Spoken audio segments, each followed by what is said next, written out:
Ladies and gentlemen, we are live. We are live and back at it again, folks. Welcome to the Wrasslin for Life Network as we bring you WWE Smackdown tonight on the road to Survivor Series, on the road to Saturday main event.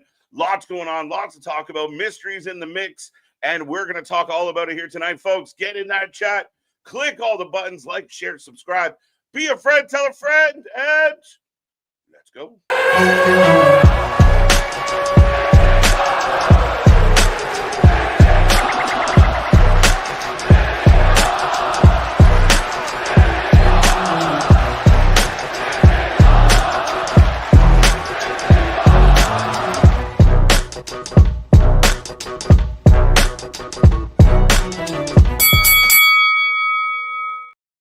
Ding, ding, ding. We are live and back again, folks. Like I said, we are the Wrasslin for Life Network. This is another live stream as we bring you SmackDown tonight. It's going to be a fun one. We got lots to talk about. We got lots to get into. It's going to be a crazy night ahead. Can SmackDown be good? It was good last week. We're going to find out. But me and that pretty face got you for the next couple hours, only for a few more weeks, and we'll talk about that as well. But lots going on in the wrestling world. And if you don't know who we are, well, I am Mr. KJ White, the Iron Man of YouTube. That is Big Nick. Ladies and gentlemen, boys and girls, children of all ages, the Wrasslin for Life Network proudly brings to you its tag stream champions of the world, the Every Night Delight, KJ White. I am Big Nick. And yes, like you were saying, I guess we should start enjoying and embracing these 2-hour SmackDowns that have just for 1 week been good, because now we're about to be getting 3 hours come 2026. Yeah, I don't know if it's the right choice, Nick. I don't know. I rejoiced when they went to 2 hours. I think 2 hours is a good pocket, but they're going back, and I don't love it. I don't love it. But now this is all allegedly, because the only source that's been on this that I've seen is WrestleVotes. So there has been no actual announcement from the network or anything from WWE that I've seen. Okay. If someone else seen elsewise, let me know. But so it's right now allegedly. Allegedly. But even then, still, why go back to 3 hours? You don't have enough to make it work right now with 2 hours. I've seen some people, it'll give people more time. That's not the issue right now. That's not the answer. The issue is they're doing they can't capitalize with who they're using. Yeah, I don't think 3 hours is good. It makes your pay-per-views feel less important. If you do a 3-hour SmackDown and the next night you do a 3-hour, BPLE, then what are we talking about? Like, they feel the same. Like, I think it's too long. You already have so much programming, and I think that's one of the things that the WWE did this year that hurt them was they booked a lot of stuff. An extra hour every week, I don't know if that helps them. I don't. Can we all agree right now that Monday Night Raw is the better show out of the two? It's been the better one, yeah. Like I think it's not 3 hours. It's not 3 hours. It might go 2.5. It might go 2:45. But hey, it's Netflix. SmackDown's been struggle busting most of 2025, especially since Roman's moved to Raw. All of that. Yep. So now adding an extra hour onto it is not going to help anybody. No, and I mean that becomes the dilemma. Is like, okay, so we get more time, but is it going to be the 3 hours we had before, where more time meant more commercials, more promos, more long-winded shit? Like, you don't want Friday nights to feel like a grind. 8 to 10 is fine. Yeah, man, I really don't love it. I don't. I hope it's bullshit. Facts. Well, I've heard a lot of bullshit around this. I'm trying to segue into, talking about mystery opponent for LA Knight. Who could it be? People have thrown out Jericho. People have thrown out Copeland, both of which under contract with AEW. True. We kind of think it's Joe Hendry after he just signed less than 24 hours ago. I had a name pop into my head before we went live. Okay. What if it's Austin Theory? What if this is the way we bring him back in and we can use him back into the fold? It seems like they're doing Raw's side on SmackDown and SmackDown's side on Raw. So that would put him over on the Raw side. He ends up having the match. He could go all the way and have the match with Cena, because the last time we really saw him prominently, Cena was tearing him down. They have the history. That is true. I mean, that is very true. As far as there's a history there. Does it warrant, like, does Austin Theory get the pop you're hoping for if you tease him? I don't know. Well, do we think whoever it is, LA Knight's winning this? No, not necessarily, because depending on who comes through that curtain, like Joe Hendry could beat him.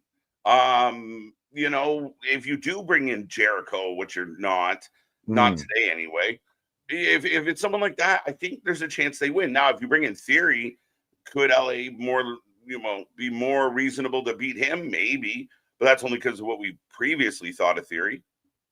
Well, does it almost feel like they're going with, and we've talked about it a bit, like they're playing into the whole public outcry for LA Knight. So if they keep screwing him over, he'll turn and snap and be a heel.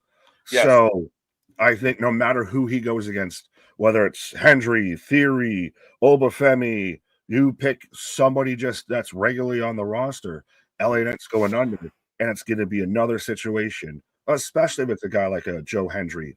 This guy just signed here, and we talked about it last night, that's that perfect little kind of contrast of both upper mid-card guys that could have a feud past this tournament.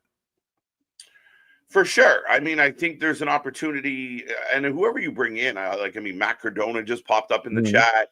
You know, unless it's like a Matt Cardona who pops in, does a match, and then leaves, I really think like bringing Joe Hendry or someone like that, you have an opportunity, especially if you get a big baby face to step up, then LA can really turn on that person and really be pissed off and really dig into some Eli Drake business. Yeah. Well, but ultimately, for those wondering, folks, I know we haven't said hello yet. We will go through roll call in a minute, as we are about 21 minutes away from the start of SmackDown. We are also watching TNA Turning Point. We will keep an eye on it. We will try and focus on it. However, just like TNA, we might miss some things. But it's an interesting card that came together really quick. Yeah, really quick. And I'm not going to touch on the main event, but I will bring up of how we've been talking about it. It's been Mike Santana watch going on right now. He's MIA. Now, can I say something that's not, well, I thought for half a second it was going to be out of pocket, but it's definitely not, especially around these parts. Sean Ross Sapp, shut the fuck up sometimes. I saw him put out, clearly TNA is working in angle with this and everything. Yeah, cool. We can all kind of think that. We even said in our group chat, we probably think this is mostly what they're doing and everything like that. There's some people that think that there's actual genuine discontent, and there could be. I know that his contract allegedly, I think, is up end of this year. So around that time, could be a situation there. But at the same time, I hate there's so much information that gets out that it's so like you said the fucking quiet part out loud. We all get it, and we're all just kind of tuning that part of our brain out. Just shut the fuck up. Well, again, I think a big part of my argument is just if you're going to open your mouth, don't be a hypocrite and don't talk out of both sides of your mouth. That's the issue there. And again, it still blows my mind that any company, including Fightful, supports a guy that shows up in people's DMs and tries to pick fights with them over wrestling opinion. This man's supposed to be a professional. It's embarrassing. He's done it to dozens of people, dozens. Like I almost want to get everyone together and kind of rally the troops and, get our pitchforks and light our torches and let's fucking go. Because it's ridiculous. But again, if you're going to open your mouth, then don't be a hypocrite. I see your criticisms. They got to match your, what the other bullshit you're throwing out there. Just don't actively give away or try and really because there's going to be people, so you clearly, so it's, they're doing an angle. Like we kind of, if they're doing it, just shut the fuck up, little bro, and just let them do the angle. Yeah. What do you have on the pre-show right now for TNA? Oh, I don't have the pre-show up. Okay. So I do have the pre-show. It's just going on in the background. So we'll see. Again, Turning Point, kind of an afterthought. Though I will say this. Probably the biggest amount of buzz that TNA has had in a long time. Outside of showing up on NXT, got a lot of buzz. The whole brand rebranding and starting over at Genesis was a big deal. But my God, TNA was talked about a lot today. And I have never, ever seen so many Frankie Kazarian tweets in my life. Because no one cares about Frankie Kazarian. Everybody cares. I shouldn't have said that. That was too aggressive. But everybody cares. This goes back to, I guess, my previous point a little bit of to where you could almost believe that this isn't an angle and everything like that. So maybe don't send out tweets that are giving away, suspend the disbelief. But that whole situation, you are Mike Santana, you win the world title at Bound for Glory, you have the big memorable moment, daughter, and then TNA goes on a 4-week sabbatical, essentially, and just plays greatest hit shows and everything like that. First time they're back and everything. Yep. Your first defense as TNA champion, after everybody's been clamoring for you, is against Ryan goddamn Nemeth. And then you get jumped by the NXT D team, not even the B team, the D team. All right. And then you get rolled up by Frankie Kazarian. 1, 2, 3. Yep. Sounds perfect. Sounds like how like the disrespect, like you nailed a whole bunch of reasons. Disregard for all of everything. Like a few weeks where you were running some like repeat shows and such. You go live. It was a lackluster show, but it was a big moment that everybody talked about today. I've seen more tweets and more comments about Frankie Kazarian in the last 24 hours than I have in the last 3 years. TNA has been talked about a lot. Tonight sold out. Unconnected to this. But ultimately, Frankie had a cash in. Frankie cashes in, breaks everybody's hearts, and let the world start crying. And I think they are fully aware that people are crying, and they're loving it. Well, so is Paul of saying he loves when Nick cries. What a whiner. I'm a big whiner. But on one hand, I will admit, because I did hear a bit of him on Busted Open of Kazarian and everything, and he's fully embracing the Joker won and Batman lost, and embracing everybody losing their mind over it. And that's fine. But I think it's a shit cherry on top of a shit show. So I think that adds that extra stank and extra insult to it. Like, let's be honest, even resident ringside or insider Anthony was in our group chat saying about how it was, little bit empty seat arena there last night, but you mentioned tonight sold out. So last night was not a good night for TNA overall. Well, I think it was, though, because everybody was talking about them today. If Mike Santana had beaten Ryan Nemeth and we went off the air, nobody would have said shit about Impact today. There wouldn't have been tweets about it. There would have been, oh my God, did you see this? But that on its own is bad. That's the thing. Is his first defense shouldn't have been against Ryan Nemeth. So why? It was just a match to get to the end of it. You're not going to waste the match. Like, you're not going to fight a big top contender and burn him on a moment that Frankie's going to win it. So Ryan Nemeth is the perfect guy because it doesn't matter if he takes CL. And then you get him jumped. You have a big excuse. Now, when we get back to tapings and back to weekly shows, Mike Santana's got to chase, and that's the story. The man that's been burned twice now. Could you see, outside theory, and I'm pivoting away because I can feel my blood pressure rising a bit, but could you see, because we also have a co-holder of the cash-in trophy and everything, because that was so enjoyable with this whole situation, so we're just piling on. It was a different caveat for sure, and I think they got out of it really well last night, because that will probably lead to an overall 3-way because Dolph got fucked. Well, I was going to mention they're all in a tag match tonight. That's where we don't know so far. Mike Santana hasn't shown up, hasn't been answering anything from TNA. Could you see to where Dolph Ziggler, Nick Nemeth cashes in on Frankie Kazarian, and now we have a new champion? I don't think he can. I think it's gone. Like, that's the catch. That's why he knocked out Nick last night so he could cash it in. They were co-holders. Well, the masked person did it. The hooded figure. Right. I still think it was Frankie, but we'll find out, I'm sure. Is this a pre-show? Oh, no, this is an old match. Okay, that's an old match. But ultimately, listen, here's my argument. I know a lot of people are upset right now. A lot of people within the industry were super pumped for Frankie. Like, a lot of people came out of the woodwork and were like, what an awesome guy. We love him. He's the biggest heel in the company. Who's a bigger heel than Frankie in TNA? And Mustafa Ali. No.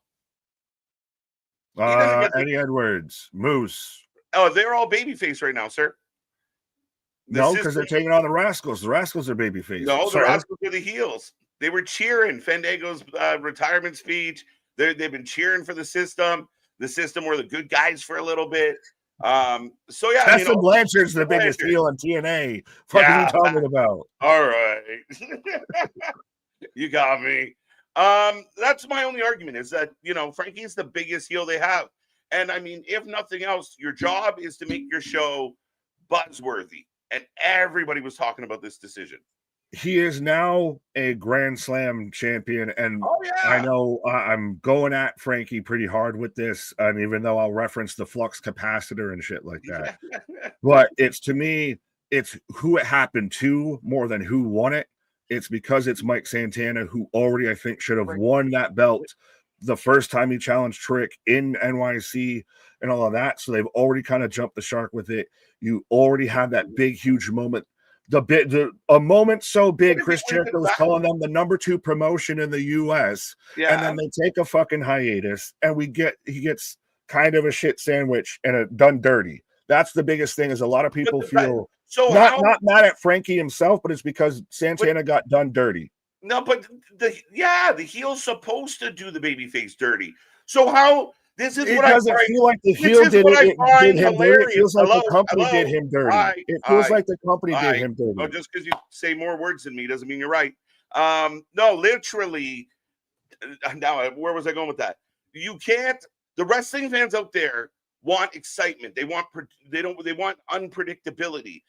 But every time the wrestling doesn't go their way, they all fucking melt down and not realizing that is the desired response. When everyone's like, I can't believe so-and-so, that's what they want. They want to fuck the babyface. If the babyface never gets screwed over, he can't be a hero. He can't make a comeback. He's just a good guy, and you end up with Cody Rhodes that everybody doesn't want to see anymore.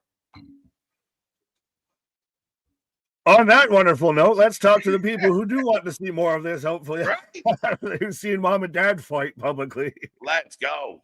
But that's what night it's going to be, folks. Lots going on SmackDown. Top 3 from last night. Spaz, Bernard, Richard. So get in that chat. Get your points. Super chat, super stickers. Get your bonus points. So make sure you get in there. Get on the top of the list. And let's go with Zach. National PJ Day. And National Pickle Day. Ew. And sounds I don't even think I own a pair of PJs. Oh, well, are they PJs if you just wear them out in public? Fair enough. Eric, welcome back. How you doing? Justice for Santana. See, that's the thing. Right? Poor Santana. Welcome back, Larry. 7 years of bad luck for breaking the mirror at Blood and Guts, Nick. We talked about it. Bad luck. Yeah, but I still think overall Blood and Guts was a really good show of right now. And we'll talk about it probably once SmackDown ends and everything of what was the best show of the week. Yeah, for sure. I mean, again, it was better than we expected. And it was still a mess. Like, you kind of have to ignore this messy stuff. NPC ready for tonight. Kevin, let's go. See money. Happy wrestling birthday to Matt Bloom, a.k.a. Lord Tensa, Prince Albert, Giant Bernard, and the one and only Shirley Crabtree, a.k.a. Big Daddy. I'm not familiar with Big Daddy, but definitely Lord Tensai, Prince Albert there, of him and TNA, the original TNA of him and Test with Trish. That's how everyone got introduced to Trish. That's true. TNA, let's go. And she's doing like a 25 anniversary cover magazine thing, and the Halloween photo shoot that's got everybody on the IWC buzz. The GOAT. Damien, welcome back, the leader of the Hopium tribe. Good to see you. Clay Lewis, welcome back. Sean Reed, Mega's with us. Joe is with us. Welcome back, sir. Michael, as always, it's a pleasure. ABJ in the house. How you doing? Welcome back, Josh, Christian. Everybody talking about Joe Hendry. Is it Joe? AML, welcome back. Good to see you. Cherokee George, evening all. Wow, we tied a record high for 76 degrees from 1964. Gorgeous day. Heard the Joe Hendry sign with the WWE. If so, how about a tag team with LA Knight? Could they be a team? Oh, no. Well, no. Probably not. No, well, I think we even have talked about, especially too last night, where that news kind of broke. We were live watching TNA, and makes sense now with how much Joe Hendry's been showing up in NXT. Is Joe Hendry just an NXT guy now? Right. No, that's, I mean, again, you got to find a place for him. You got to make it make sense. That's why, I mean, the idea that he does show up and maybe steps on someone's toes, a guy kind of similar in a way. If he bugs LA Knight and you turn LA Knight with it, it could be something. Could be fun. It could work out.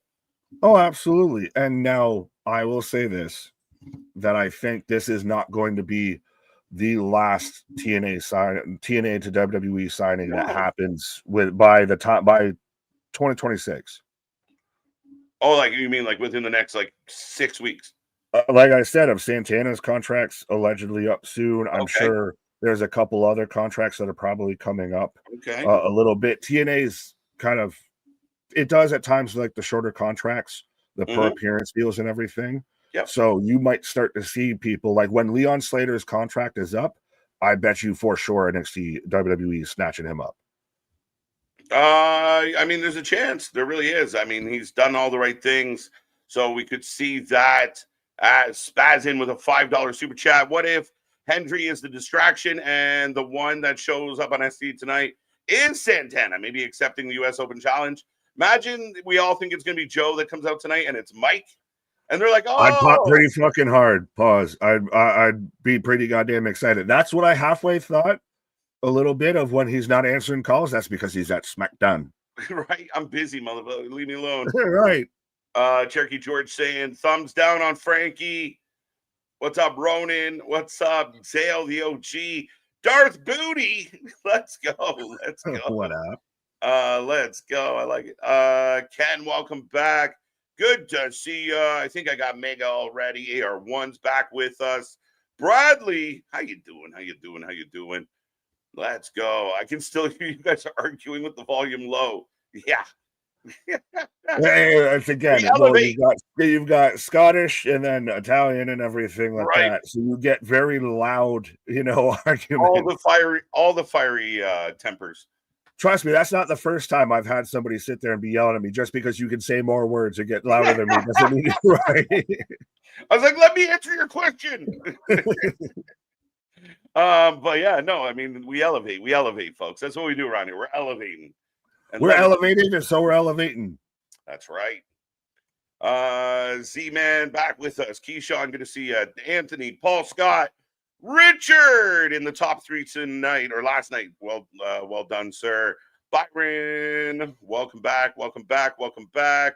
And I think that's just about everyone. If I missed you, say hello again.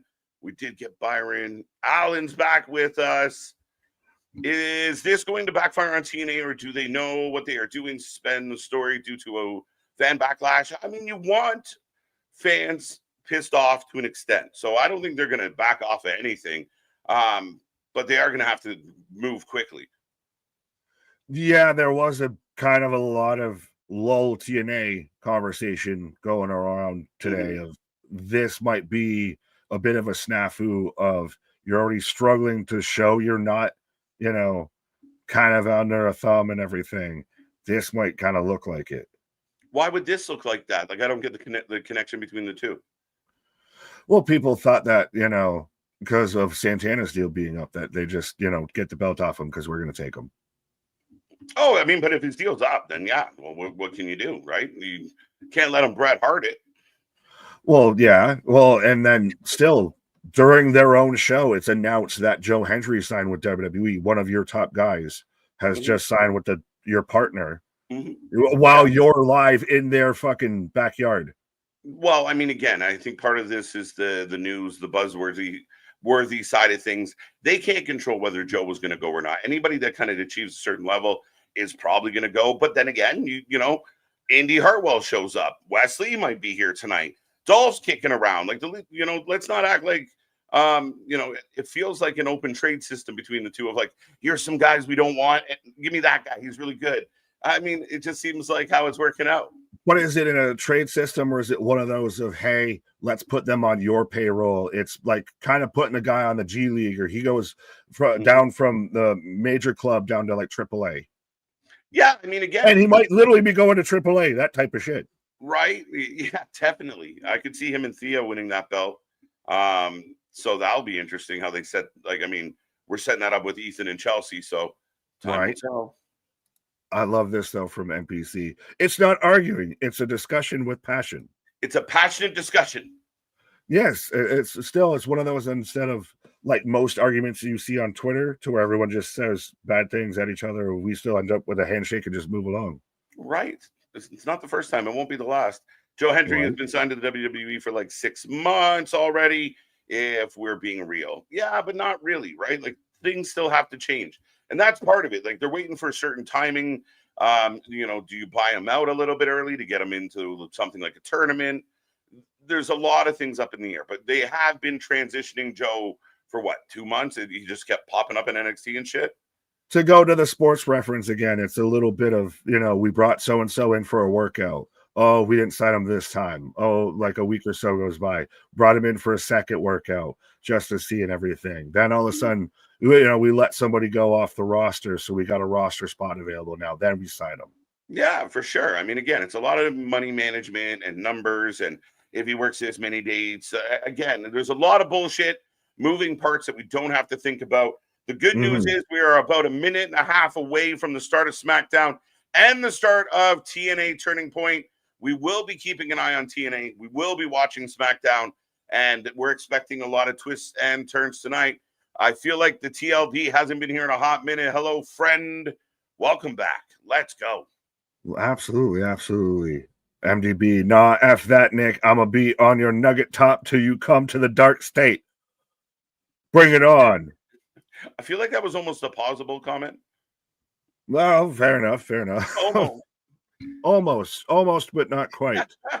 Could we see an almost hard maybe. pivot? But would you put him in a tournament? And does he have to win it? Well, whoever wins this is going to end up. Whoever wins this ends up IC champ, right? Yeah, I think so. I mean, I'd be shocked otherwise. I would. They have to do it. You almost guarantee that he goes out on his back this way. Yeah, so you almost have to take that into consideration of, like, if it was just John's last match, fuck it, for the spectacle, Omos versus John Cena. But if you far reach. But once you add the IC belt into it, it doesn't make sense because Omos is not going to be your IC champion. I mean, again, crazier things have happened. Do I see it happening? No, a bit of a stretch. But again, I want people in this tournament that I feel like could win it. I know a lot of people have been like, well, I can't believe they put Jey and The Miz together. Cares? Like, I mean, it is what it is. Like, Jey. That's exactly the argument. Who cares? Who cares? But they both have a claim to be in, a reason why they're in there, especially The Miz. The Miz deserved it. The Miz deserves a match. Yeah, but are you going to have some people that are in there that they might make it through the first round, but are going to take an L in the second round? Like, you still got to have your early seeds to, get down to the conference championship. Yeah, I mean, again, I just want it to be competitive. I want it to be kind of interesting. I think The Miz and Jey are going to be fine. I actually think Jey's going to get screwed, and The Miz might move on to the second round, take his loss in the second round. And again, who's Solo going to fight? Who you bringing in to beat up Solo? Is Solo automatically, if you're up against TBD, do you feel like an underdog? You should. Right. As I got to have a then. Oh, I got now. Oh. Now. And I have a dark screen for Turning Point. Okay. FBI warning for Turning Point and forever. There we go. We're synced up all the way around here, folks. All right. Sync up at home as well. Yes. Let's go. You can play along. I got the big logo, Nick. You got the W. I got together. I got last night for TNA. So we got both shows flip-flopping. Let's go. I'll let you know when I grab Turning Point. You're good. So you're getting the replay though of last Friday of when Lash Legend appeared and got the new greatest tag team in pro wrestling. Right. And again, I mean, we didn't expect Charlotte and Alexa to lose. I mean, I can't believe they lost so soon. I think it's, if you went back in time and everyone who was in their living room when when a fan favorite lost and they're in your living room, like losing your mind, the difference is now everyone has like a window to yell out of, and we call it social media. So when people are like, I can't believe they fucking beat them, there's just now an open forum for everybody to get together and bitch about it. So it feels like, oh my God, but I think that's what they want, right? Like, you want people to be shocked. Yeah, well, and there's also a little bit of a damned if you do, damned if you don't, of the same people that'll crash out because, they change champions are going to be the same people that'll be like, I wish they changed champions. Yeah, like, oh, it's so stale, All right, new champion. Well, not that guy. I can't believe they gave the belt to that is me with Frankie Kazarian. All right, well, just don't change it to that fucking guy. Anybody but him. But yeah, we are running through the opening here. And again, they're making the women's tag titles mean something, which interesting that it feels like there's a real push right now in the women's tag team division, more than the men, to be honest. Well, yeah, and it's almost like this one company was having a tournament, but do you remember? I don't remember. Do you remember? Because I don't think they've mentioned it quite that much. I mean, I feel like something's going on. It hasn't been talked about very much. Bleeding, a lot of bleeding has been talked about. Not a lot of tag team tournament. So well, a lot of why do the pretty ladies need to bleed? Like, will someone please think of the children kind of conversations? You're not wrong. What's happening on Turning Point right now? Right now we've just got the show on the stage and everything, as it is sold out. So we're kicking it off with the Elegance brand. So it looks like we're kicking off my brutality with Rhea Ripley on Friday Night Smackdown. Let's go. And then we're kicking it off with Kalani Jordan versus by Elegance for the TNA Knockouts Championship. All right. The prediction title is not on the line, folks. Just so everyone who's wondering, no prediction title tonight. It will be on the line at Full Gear, and we will be sending out the link when that is ready to go as soon as we have more of a fuller card.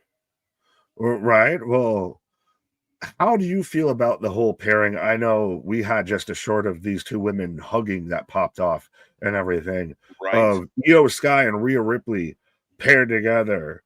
Like, they kind of seem to be like the new it tag team. Like, if you're not going to put Rhea as a world champion, maybe she's a women's tag team champion. Maybe. You might be right. You might be right. And is it always this time of year that she has to be wearing a mask? It's always like Survivor Series. Right. Because remember last year, she had the same thing. She was Rip Hamilton, and then she had the demon skull mask thing. Yep. This is it's happened a couple times in recent memory.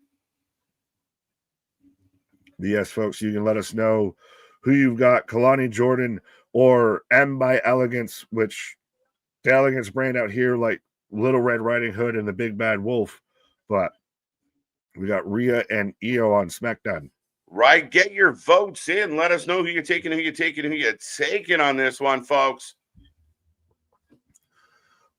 One is an interesting too of this is now you're going to set up the build. We talked about that was maybe one of the drawbacks for the women's Blood and Guts for AEW, that the story was a little wonky and kind of taken a little bit too many curves.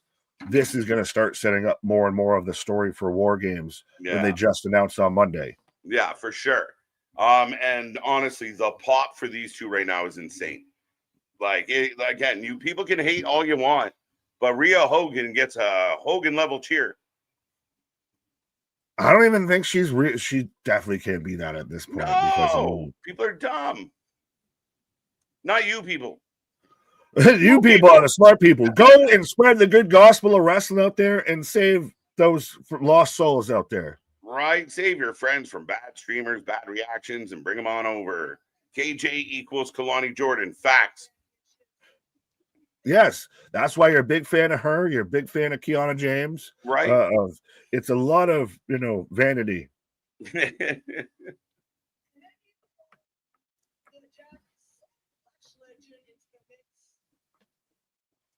We're out here, though, with a mic.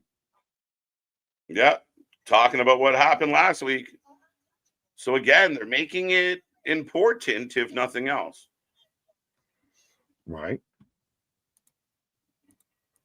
That's the thing, is now you have the time to build this as a story. Now, again, you're not going to have your extremes. You're not going to have thumbtacks and barbed wire, but you're going to have a reason as to why all of these women want to fight each other. Mm-hmm. Yeah, and I mean, it's going to be tough, man. Honestly, if you watch the women's Blood and Guts, and now you're going to watch the women's War Games, it is going to feel like a different thing altogether. Yeah, as they pop just for War Game. I love it. She's popped. She's so over. And they're happy. But I do feel like we need other members. So hold on tight. We'll find out who. Charlotte and Alexa. Yeah. See, as Rhea literally says those two. We know they're there. We know they're on the team. Oh, well, okay. Well, you said new members. Yeah, so we're going to get to 5. That's 4. Yeah, so who would be the 5th? Do you do just a 4-on-4? No, probably not. You might, but I doubt it. Bailey? No, because then you can't split up Bailey and Lyra. That's a pairing now for some reason. Charlotte looking all kinds of colorful. Yeah, I don't know. It's interesting. She looks like if Tiffany Stratton was a New York City subway. Yeah. 82% of the chat taking Kalani Jordan to beat M by elegance. Here comes Alexa. Both women get their own entrance. That's how dope they are. Because they're not friends, remember. They're not a team. Right? They're a team, but not a team.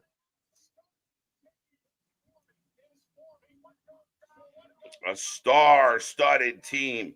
Now, when you say star level, I mean, if you want to compare Alexa, Charlotte, Io, Rhea to what did we get? Jamie Hayter, Tony Storm.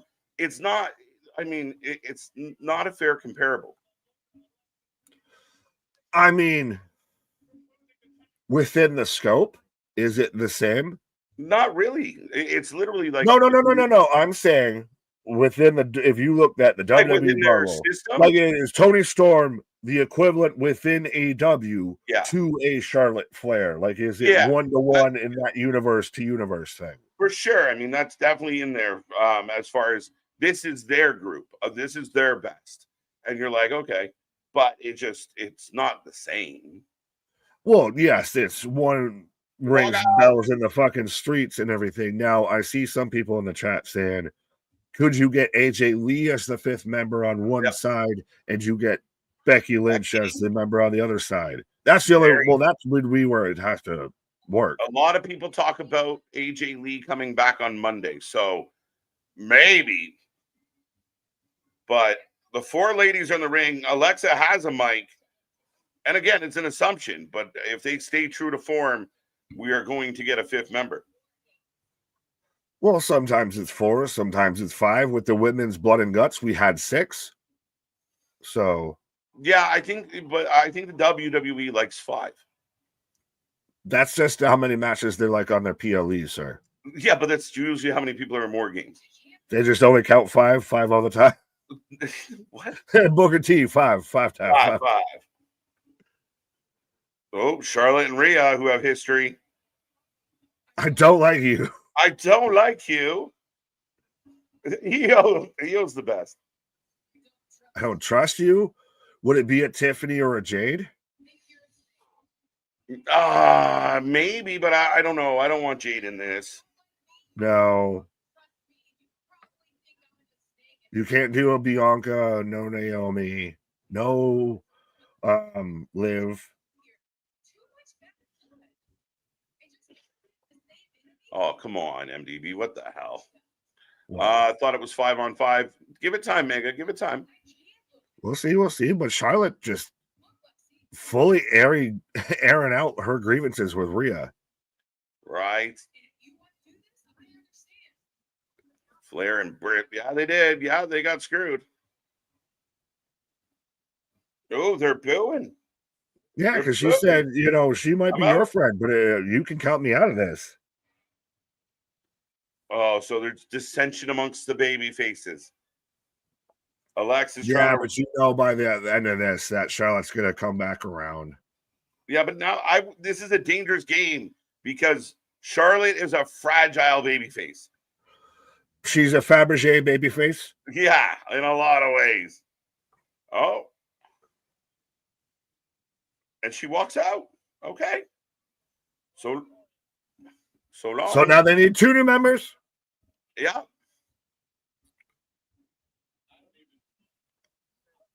Okay, see you later. Bye-bye. Later, Charlotte. Where you going?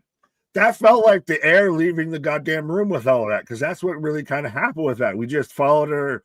All was missing was like the Charlie Brown, like do do do do music and everything. I don't know, because everyone's so getting along, like it just seemed stupid, and it just fell kind of flat. Like everybody was jazzed and having a good time, and now we just went to Michael Cole, and it was like, all right, well, on with the show. This is it.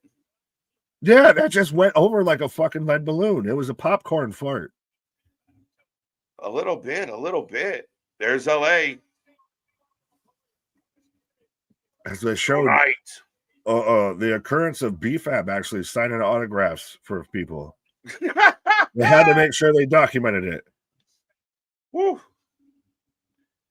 As I still have My Elegance and Kalani popping off. So Jey Uso, we're going right into Jey Uso versus Miz.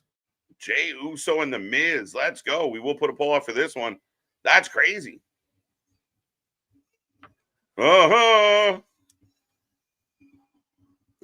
the fucking curtain. Right. Is this so almost kind of the best way you could have come out of what we were just saying was a lame duck of a segment? A little bit of a flat ending, yeah. So you pick them right back up, right? Literally, now they gotta just be yeeting their fucking minds off here. But granted, and does it also help this match that this may not be the greatest match? We're not super excited for it, but it's at least the first bit of action we're seeing, so it gets a little bit of a grace. Well, that's it. But I think the match is gonna be okay. Miz is the guy that gets in there and gives you what he needs to give you. He'll work the crowd. He'll get booed. Jey will do his big spots. Yeah. I mean, it almost Carmelo Hayes interfere? Who? Mello? Carmelo? Maybe. That's a good shout. Part of me does think that there's a chance. Does someone fuck this up for Jey? Who? I don't know. Jimmy? No, not too soon. It just, I could see where you could kind of get that, but I don't fully think it's connected yet. Okay. Like, it's still enough to where Jimmy would still want to side with Jey versus screw him over. Yeah, fair enough. Well, the only way it could work is because Jimmy's always been the odd man out with the whole Jey and Roman situation. Mm-hmm. They've literally specifically cut to where, like, Jimmy and or Jey and Roman will shake hands, and Jimmy's dead center between them, just like, why are you saying me for? Right?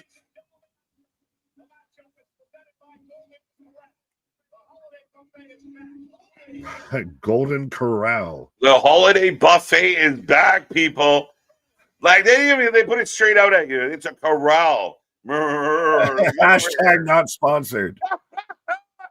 I love it. Golden Corral. I've never been to a Golden Corral. You've never been corralled? I've been. Depends who you ask. What? But Charlotte said, screw this. Yes, she did, over the ropes, as we cut to a WrestleMania. Yeah, it just seemed forced. Did it feel forced to you? Like we get it. There's history there, but just to like, fuck you and everything you look like, and I don't like you. I'm out. Like, it just felt a little abrupt for me. It ended because the way it ended, because you thought that, okay, she was going to say to hell with you, and Alexa was going to have that moment and have that back and forth of, but wait, no, you should trust them. They're good people. I like them. And you'd have that continue on a little bit. But instead, it just went to Charlotte walked off, and we followed her pretty much all the way up the ramp in silence.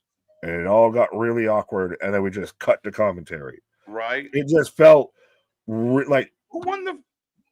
Go ahead. Sorry. No, finish your point. I didn't mean to. I just had a. You're good. It's like, it's one of those, like, it was going to be something, and then it just stopped. Oh, yeah.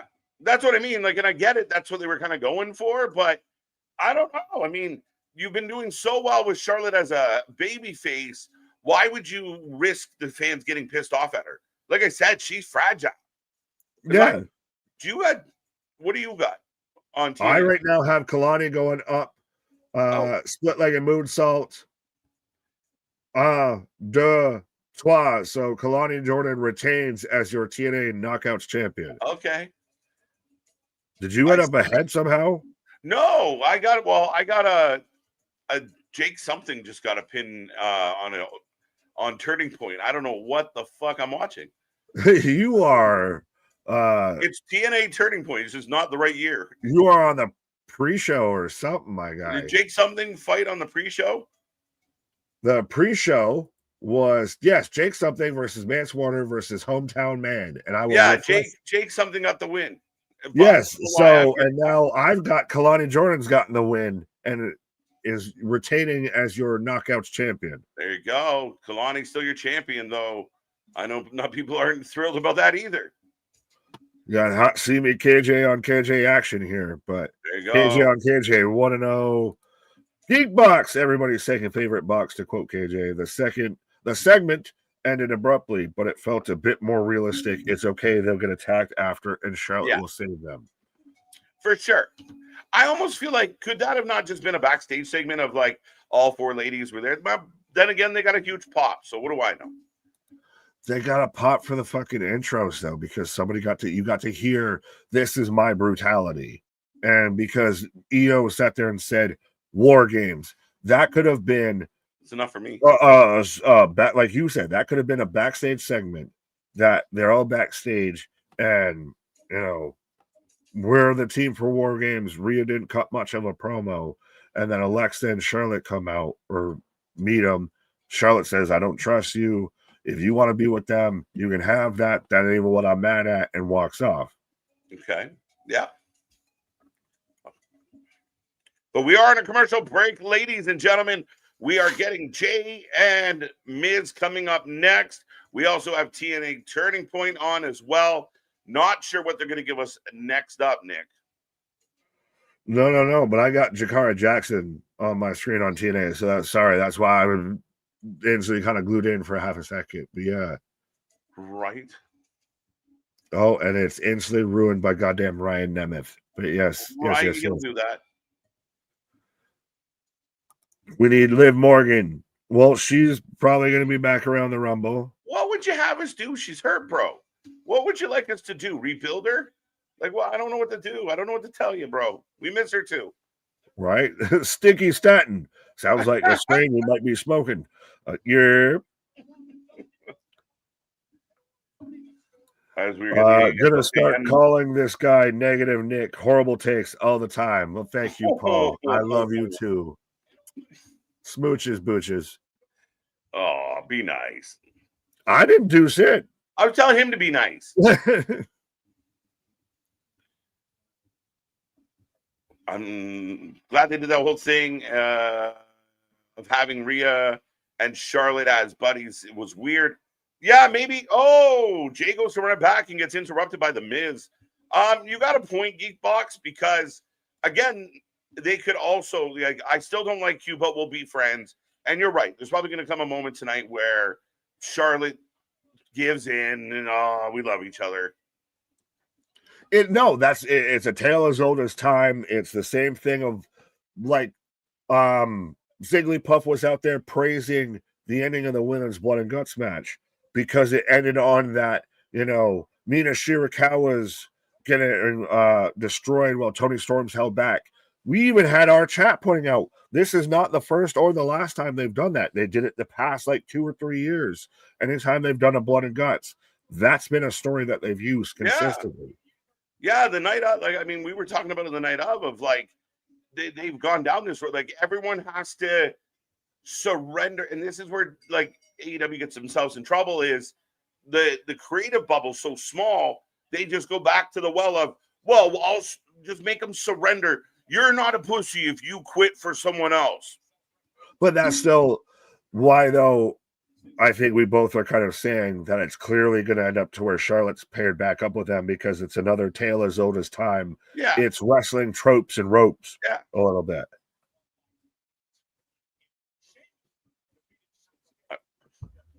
As we are underway with The Miz versus Jey Uso. So, folks, let us know who you got for this match.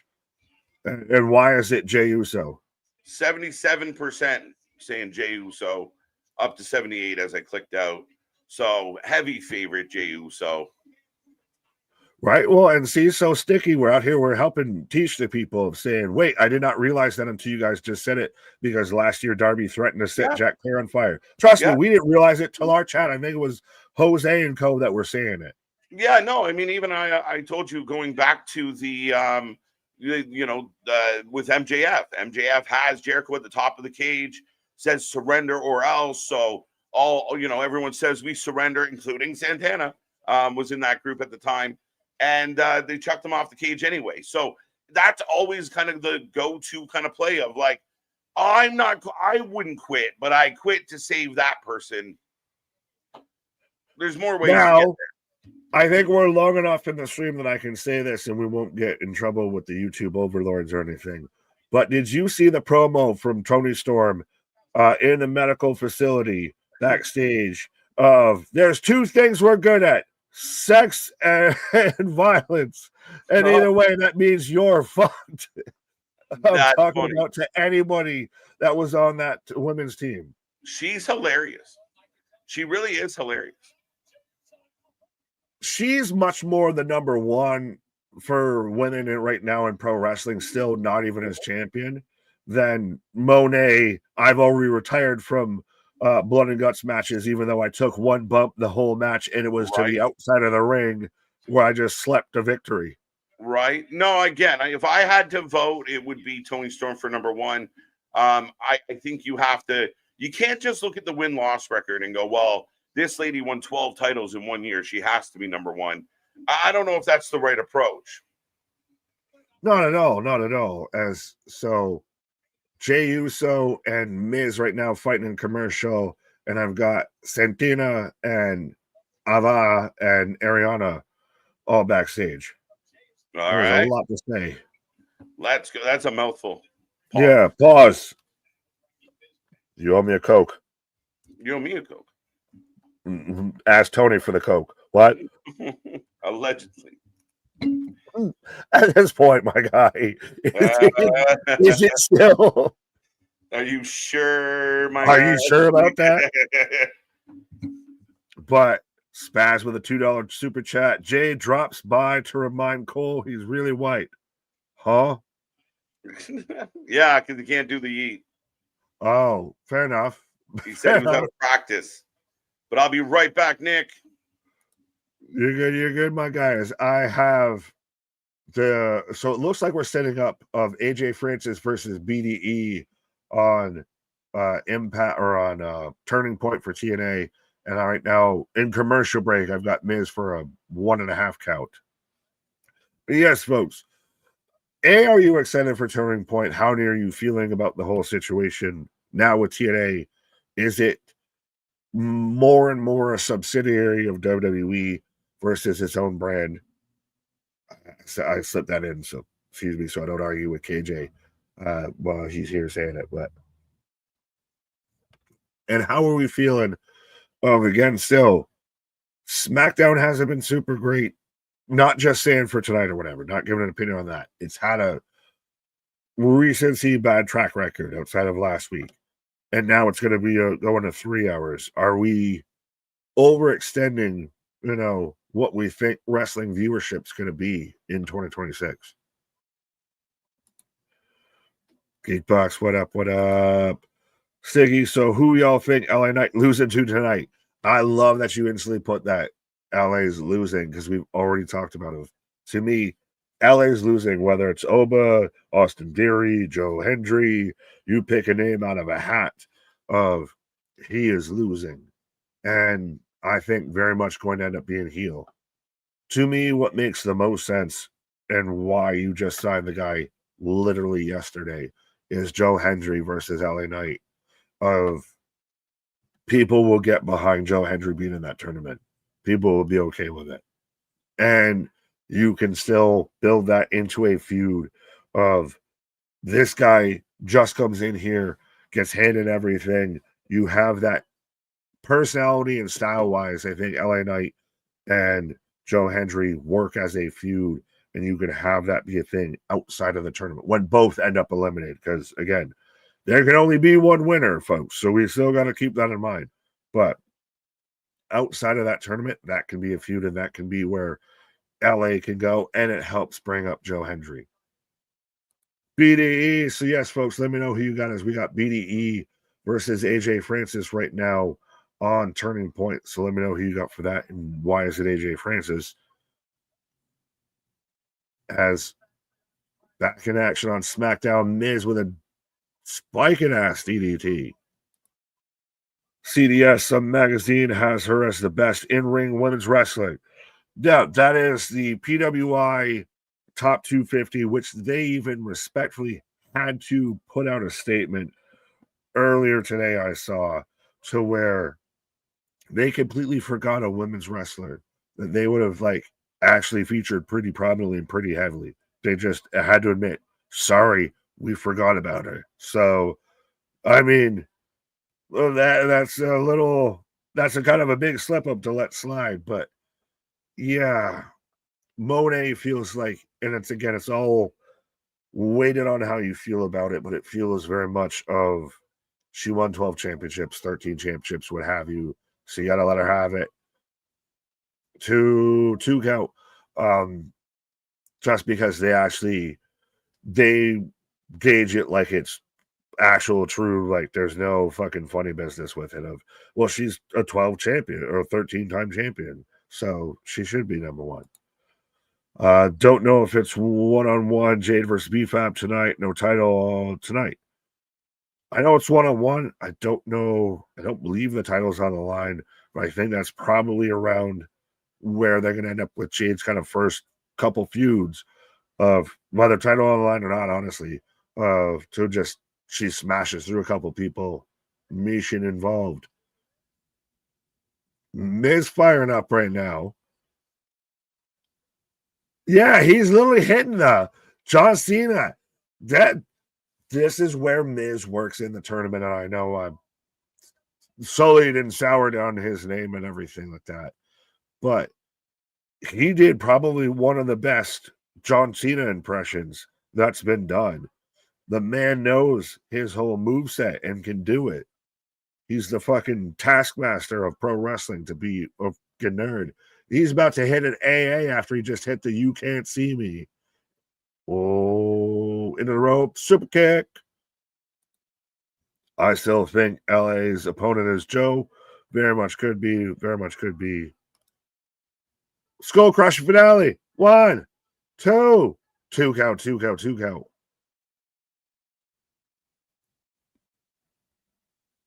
AJ with a big knee and then up over the ropes. See, this is the thing to me at times with AJ Francis. He keeps taking the same bump that he kind of became infamous for of Flop Dollar. He keeps doing pretty much the same thing just to constantly keep proving he can do it. Like, it's the most stun on them hoes thing I've seen in pro wrestling in a minute. Miz versus Jey has been solid so far. Well, you got two good workers, Klaatu. I see you. Bailey, mid-card Jey Uso. I'm still waiting for when him and Jimmy get back together and they just take over the tag team division again. Why? 2 count. All right, y'all. I took a page out of MDB's book and just did my name without the numbers. Pause. No, what was a possible offense on that? But BDE just got smashed and Jey Uso with a spear. Going up top for the Uso splash. 1, 2, 3. Jey Uso moves on. Good. You just went from calling this man mid-card Jey Uso to good on you, Uso. Respect. But yeah. Jey Uso moves on. And I mean, there is that still history between Jey Uso and John Cena. That's Jey Uso's Royal Rumble win as he eliminated John Cena. Christian Nick want to say congratulations to Bad Bunny for winning the Latin Grammys last night for Album of the Year. Well, good on you, Christian, for saying congratulations. And sure, yeah.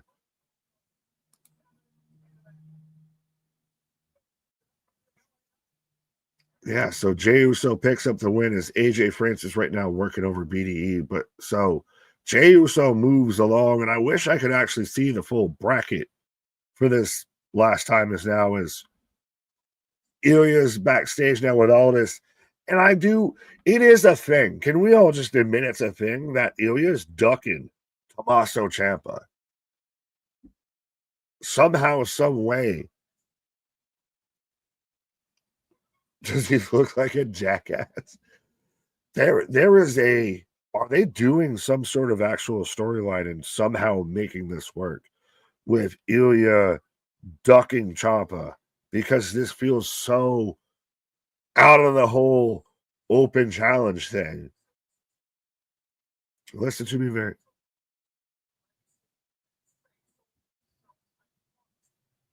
Ilia Dragunov just going to the fucking Charlie Hunman school of fucking promo cutting. He's sounding like fucking Jack Steller out here. BD with a cutter, but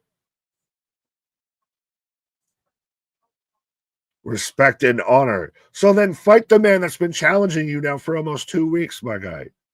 Cooper Austin, what up? Red Dragon, avoiding Ciampa, Triple. Yeah, he doesn't want to fight Triple H because he doesn't want to fight the Booker man. Yeah, my boy, Blue. Oh, did we miss Anisha? Denisha, what up? I see you. What up, what up? AR1, Jay lost him. Why are you checking this man's waistline? I ain't going to judge you on it. But all is still walking back. A and Paul Heyman and Bronson Reed. And it's not even one of those, what are you doing here? It's a little, you know why I'm here. Let's talk. This is going to get interesting. Is Bronson Reed somehow, some way, the one that's taken on LA Knight? Do we get somebody that's still on their main roster? I know Cena throughout the whole idea of it might even be people that don't work here. And it would kind of flatten the whole idea of doing a TBD. But that's interesting. The Heyman's there. Looked like contract in hand. And it wasn't, what are you doing here? It's let's talk business. As we're in commercial break on Friday Night Smackdown, and we've got still TNA Turning Point kicking off. I will remind everybody we are the Wrestling for Life Network. We do this for anything and everything when it comes to pro wrestling. Often imitated, never replicated, never duplicated, and that's a lot to say when you're stuffed up.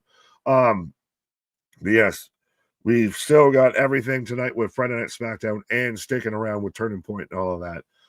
Sunday, we've got a members only stream. Make sure you become a member today. We got all the new emojis and everything like that, and we're the biggest community, I'll put it that way here, the most engaging community to where y'all actually have a voice and everything. Y'all ask for new emojis and everything, so we try to do what we could and everything. We're revamping the merch store. We, have the members only streams that are kind of more free form instead of, watch alongs or anything like that. So be a friend, tell a friend, go and spread the good gospel of pro wrestling, of wrestling and pro wrestling, as I think we just hit 7.7K. We hit the double sevens. We put the Guinea Malkin up there on the scoreboard of 7.7K subscribers. So let's see if, by the end of, I'll do a humble goal. By the end of December, by Christmas Day, we're up there more with, the Sidney Crosbys of an 8.7 and everything. By the end of 2026, we're at a 10K.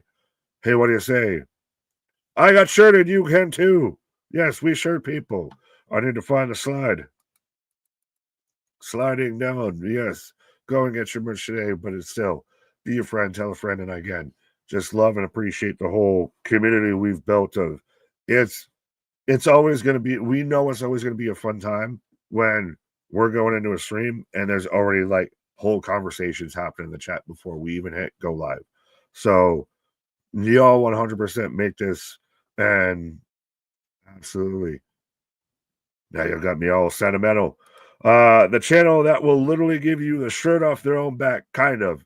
Yeah, 100%. Although then again, when we do still have the golden KJs, and this will still be a 1-of-1.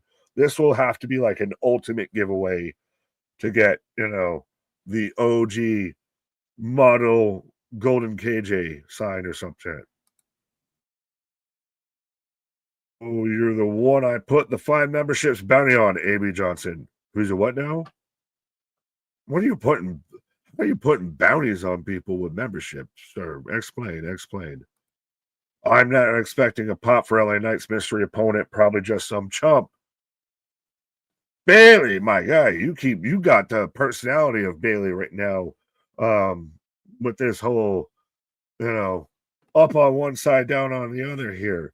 I think whoever faces LA Knight is going to be a mystery opponent for a reason. They're not going to do a TBD or announce preemptively a TBD just for it to be somebody that's like fucking Berto or somebody like that to show up.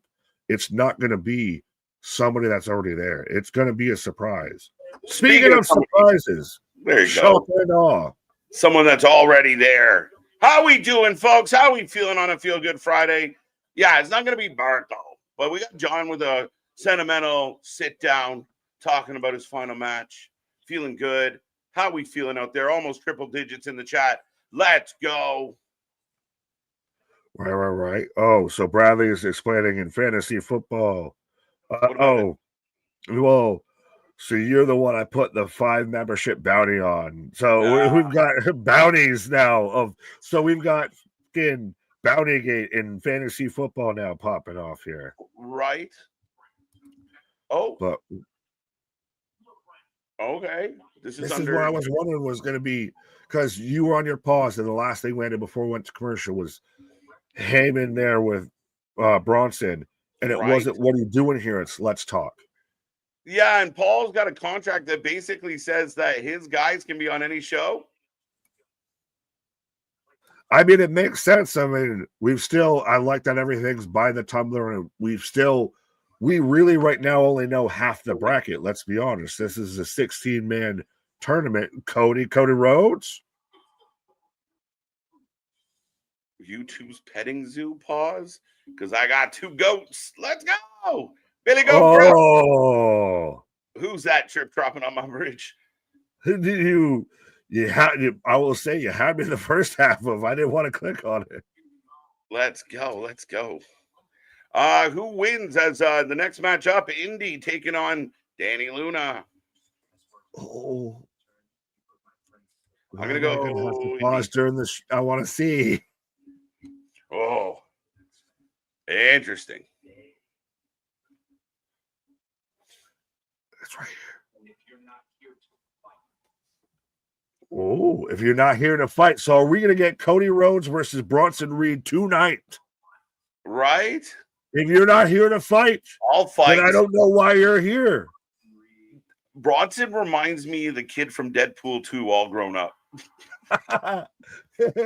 Every time I see him, the fire starter. Bro, someone out there, 100%, make that a meme, send it to us. I will share, put that in the Discord, because, that needs to be a thing. Hold on, I think they're both Australia, New Zealand. Right, he's been bugging me for a hot minute. He is the kid with the fire, all grown up. Put it down to the ground. Right. Nick, stop yelling.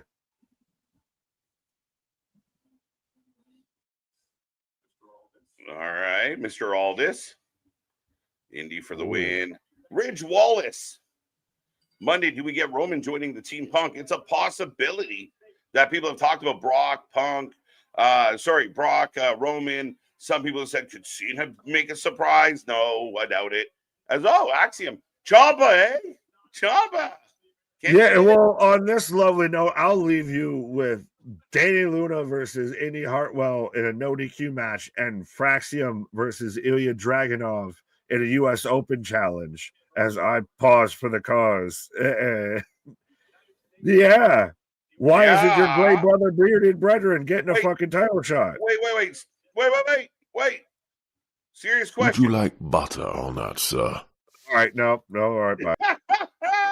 All right, ladies and gentlemen, Nick going for a pause. We got Ilia continuing the U.S. challenge this week, taking on Axiom. I have Danny Luna and Indy Hartwell in the aisleway, no DQ. One's got a chair, one's got a kendo stick. So more carnage in wrestling this week. And the show rolls on, the excitement rolls on. Butter, and we're smooth like butter all night long, all week long. Don't forget, we're back at it all next week. Big week as we are in full gear mode. We have the preview show on the next Thursday. We have the actual show on the Saturday. We're here for members only this Sunday. We're going to do a members only. If you're not a member, become a member. Be a member, tell a member. Pause. I'm glad. Some days I'm not sure. Ilia versus Axiom is going to be a banger. So far, so good. Big shoulder block. Big kick out at 1. Cody versus Reed. Let's go. For a title? Are they going to do it? KJ, you need to add a soft bite to pardon me. Would you like some Grey Poupon? That's the sound bite. Yeah. That's not a bad idea. Not a bad idea. Slowly evolving the soundboard. And we got to tread lightly on what we use. That's why you keep getting the British guy. If Roman is not a War Games match, do you think he returns? He is on the poster. I don't see what else they could do. Unless it's something to do with Jey and Jimmy outside of War Games, you got a point, Ridge. I mean, where do you put Roman at this point if you bring him back into the mix? Now it's Roman. He can do whatever the fudge he wants. But what will it be? As Danny Luna chucks a garbage can into the ring. And we got Dragunov missing with this discus fist. I got Ilia. What did the chat say? 91% for Indy. We didn't get a pull in on Ilia. That's okay. I like it. There you go. Remember, leave comments on the videos because we see them all. We see your comments. We take your suggestions. We appreciate your suggestions. So don't miss out, folks. Because right now, Axiom up on the top rope and Ilia just chopping away. He's answering back with boots. And this is why I like the U.S. Championship right now, folks. It's why I like this title, why I like that they're doing the open challenge. It works. It's strong. You're getting really good matches, quality matches. So let me know how you feeling about it out there. What do you think, SmackDown? I don't love it. If it's true, if the rumors are true, 316, I've been adamantly against it. I was pumped to get it, and I was pumped that it was 2 hours. I don't need it going back. I really don't need it going back. Kevin Owens, I would pop. For obvious reasons, I would be thrilled if KO is back tonight. Well, that's not constructive at all, Paul. It's just random and vague. I'll send you the exact. Okay, there you go. Fuck. Fudge. Maybe I'll do that one. It was made. So did they make that match official? I didn't realize the gold was going to be on the line for it. So again, interesting choice. Axiom with the big chops, backed into the corner by Ilia. Let's go. The Tony Khan ones are great. I like that. USA Network, 3 hours. Again, that's why. We'll see. Again, if it's true, I'm not thrilled. What's your opinion on the whole Santana thing? I understand why people are mad about Santana. I understand why people are mad. I understand why people don't want it. I understand why people are unhappy about Kaz, but I think that's why they did it. I mean, if there's something outside, causing the situation as far as he's done, he's moving on, then that's different. But again, if this is to a bigger story, I mean, TNA is getting what they want. They got a lot of buzz, a lot of conversation. If Santana wins last night, we just move on with our week.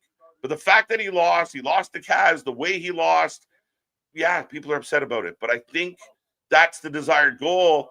Ultimately, Kaz is the biggest heel in the company, and he will have issues. Die Hard is on. It's not even December. Die Hard's great. It's a Christmas movie you can watch year round.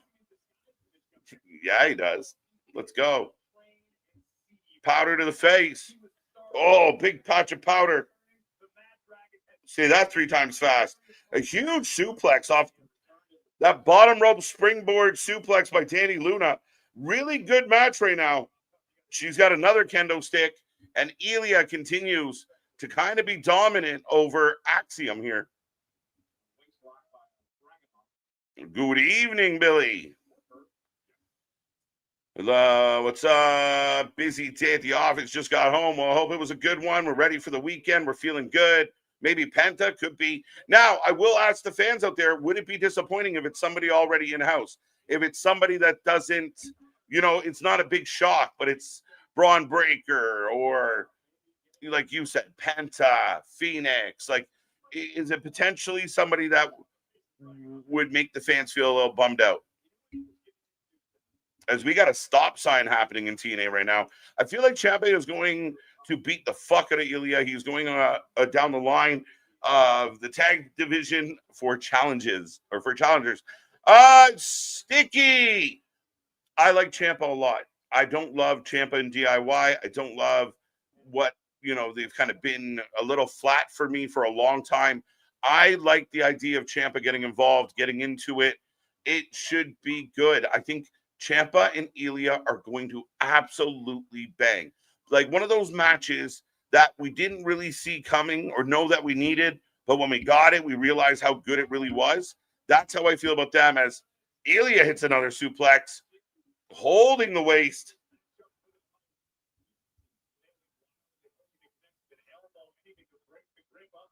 Okay. Let's go. So SmackDown business is picking up, folks. We all know LA Knight's opponent is Eli Drake. Dummy. Let's go. I wish. Let's go. I want LA Knight to get a baby face and go heel, strong heel, and start bringing back that stuff. Dummy. Idiot. Here's what's on my wrestling mind. Mysterio is getting kicked out of the Judgment Day. Well, not necessarily. And we've seen wrestlers get kicked out of factions.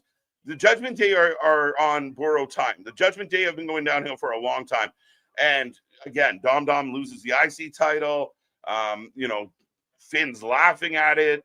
Finn's been laughing at a lot lately. Yeah, so we'll see. 2.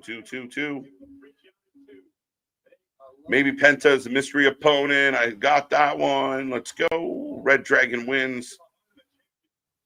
Because right now, Dani Luna is still in control. It's Goldberg. Let's go. What if it's Goldberg?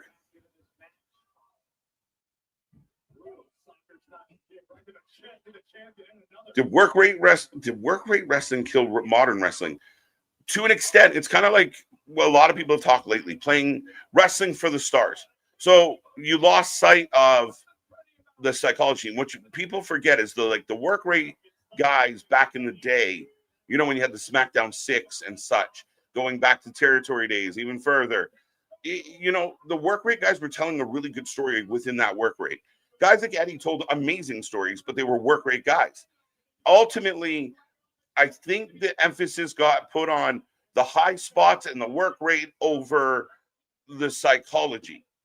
Oh, well, we did a bunch of good stuff. And you got guys like Meltzer out there, critiquing it and rewarding it for just doing the moves, just doing the stuff. But, the referee is irrelevant. The fact that you kicked out of all this shit but got pinned by a kick or, oh, no, H-bomb gets blocked.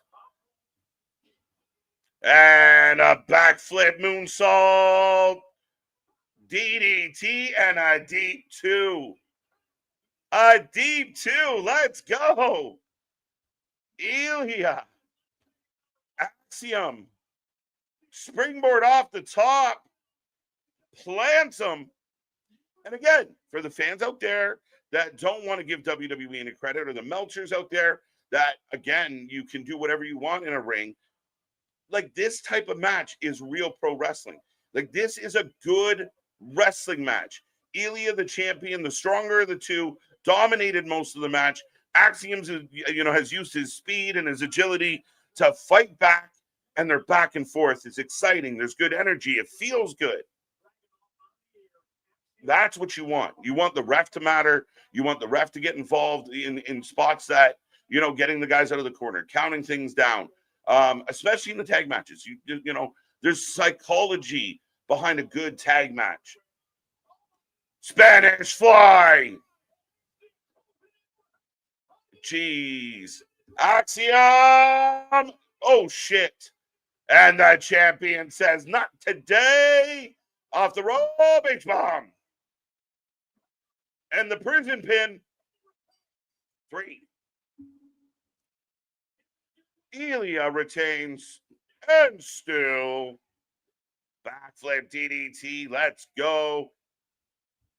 Ilia needs to move away from the pseudo Sammy shtick he's low-key cultivating. Don't ruin a good. What do you mean? What? How is Sammy out here catching strays on this one, my guy? 2-0, 2-0, 2-0, 2-0. Let's go. 1-1. 1, 2, 3. Nice Spanish Fly. The biggest problem today with wrestling is finishers used to end matches. That's the thing. It's somewhere along the line, Klaatu, and I've talked a lot about this recently. It's like losing to another good competitor. Somehow you're shit, or you're buried, or you're a big pussy because you couldn't get the win. So you gotta take like 6 unnecessary finishers. You take 3 other finishers that aren't yours, or isn't the guy that's hitting you with them. As our truth with all this, and again, it's overkill. I think back, the DDT ended matches. The guys didn't get up. Even when that damn snake was choking them and squeezing them, they wouldn't get up. They'd sell the shit out of things. So you have to make it matter. Finishers matter. They do. And not many finishers nowadays get that stunner pop, that rock bottom pop, that super kick pop. But here's Chelsea with Alba. She's mad about not getting pyro. Ripped off. Put some respect on Chelsea and all this. So all this just holding one of the next contender in his hand, by the way. I almost said something, but it sounded real wrong. This U.S. title is revitalized. Listen, I don't give a shit what anybody says here, Richard. Sami Zayn doing the open challenge woke it up. Ilia takes it to the next gear, and now Ilia gets to hold it for a while. Maybe not that long, maybe not as long as some people think. And you keep setting up matches like this. You do Axiom. Maybe finally we get Ciampa. Then we get Johnny Gargano. And you just have these outright hardworking, balls-out matches. That was a great match, which helped SmackDown actually be a good show. And if anybody out there is wondering, we still have Danny and Indy battling in a no DQ. And Danny's got a chair. There's a ladder in the ring. SmackDown goes to commercial, folks. Again, get your comments in. Don't be quiet. Don't be shy. Don't forget, we watch more live wrestling than anybody else out there. Looking forward to all the wrestling coming up. Don't forget, we shirt people as well. Get your merch. Link down below. A lot of cool stuff, including mugs, hats, and all types of things. Crop tops and tank tops and all the tops. Sunday, members only. Become a member. That will be going live in the next 24 hours, so pay attention for that. And, of course, Monday, John Cena's last Raw. We will be here live at 7:30. The last time MSG, we're back at MSG for NXT the next day. We will get the fallout from Blood and Guts and the build towards Full Gear as well on Wednesday. Busy times, busy week, busy things happening. Full Gear coming up. Survivor Series on the horizon. This man popping up. This man on the horizon. But are we surprised that the U.S. title open challenge or not has kind of been the best match on SmackDown for quite some time now. Like you said, going back to Sami Zayn, of it's established SmackDown as the workhorse kind of show. Malachi Black versus Cody Rhodes, all of that. But that's where you worry that's going to definitely get lost when they go to 3 hours. Go ahead. Yeah, I just want to shout out. Indy picks up the win over Danny Luna. Ching. Let's go. Indy. Oh, TNA, why are you making me dislike Indy for the win. Oh, we're with the Santino and his daughter and the lip. Well, is it the lip or is it the lack of lip? It's ironic, like tiny, right? Yeah. That's why I'm really 5'0" nothing. That's why you call me Big Nick. I'm on a stool this whole time. Absolutely. This is an interesting one from Byron. People think he's overexposed. So who are the people and how? Personally, don't get the hate for Sammy. Is one of the most deserving of world. He will be world champion in 2026. He's been loyal to the WWE grinding. He's earned it. I believe Sami Zayn will be a world champion in 2026. I agree. Sammy's earned it. Overexposed. I mean, the guy gave us banger after banger. He woke the U.S. title right up and then put over Ilia to fucking carry it off. MDB, would you like to comment? Yeah. Shut up, MDB. Sami Zayn turned into Mick Foley so fast, I didn't even recognize it. He's out there full flannel and just everybody love everybody and everybody's got a kumbaya. Yeah, because he's the lovable guy that kind of shoulda, woulda, coulda. What do you say? Yeah, I mean, again, close but no cigar. Everyone's nice guy. The guy that puts everyone else over. The guy that's running around the locker room trying to get W's for other people. The conscience, the soul, the heart. And I know not that long ago, I was like, maybe he's turning. And you were very much like, he can't. And I'm like, well, all right, but they didn't. And he still is what he is. And I feel like we're kind of that way with Jey Uso now and all of this of, again, everybody, they have to turn. No, well, especially Sammy. Sammy's the fucking moral compass of pro wrestling right now. Oh, Ciampa jumped Axiom during the commercial. That would have been cool to see. Oh, come on. They're showing a replay. It's for the live audience. Give them some love. Fair enough. Nathan. Frazier. All white. All white is a fucking bold choice. You're not supposed to wear white after Labor Day. Right. Oh, I see. He got it so offended, did Mr. White, that he had to go away. But yeah. I'm still here. Looking like a youth minister and everything. But we're getting the TNA tag team titles now. Women's tag team titles, the Knockouts tag titles on the line. Victoria Crawford and Tessa Blanchard taking on the Inspiration and the Angel Warriors, also known as Zaya Brookside and Zaya Lee. The Zayas. Yeah. Just call them fucking X Factor. Both their names start with an X. It's way easier. Or no, she's Jay Wing Lee, whatever the fuck. Yeah, I just want to call them the Zayas. Zoltan. Right. Zoltan. Well, this one is for the Knockouts tag. Yeah, Inspiration. Would you guys be okay with Knight on Team Punk? I also saw Tiffy on the War Games post to rematch with Jade at Survivor Series. I feel like both are a hard no. Right. LA Knight kind of feels like he needs to be pissed off now at this point. There is even shoot or not shoot the video going around of him getting mad because his promo got cut off, which his promo was around a commercial break anyway, so it was insignificant. There's starting to be more and more signs that LA Knight should be a little disgruntled. Yes. So I don't know how he fits on Team Babyface when he's already had issues with Punk and Co. And Tiffany, I think, needs a pause for the cause. Yeah, I think Tiffany taking a little breather and then kind of coming back recharged. I think she should be a heel. So that gives her a chance to kind of figure that out. Maybe dial that in a little better, see if it adds some more to her character. But Sammy's got a mic. Whole world come undone. Not like his man bun. What did all this do? This man loves flannel. I mean, I know he's French Canadian, but holy shit, this man's leaning into the lumberjack visual. Right? Lolos.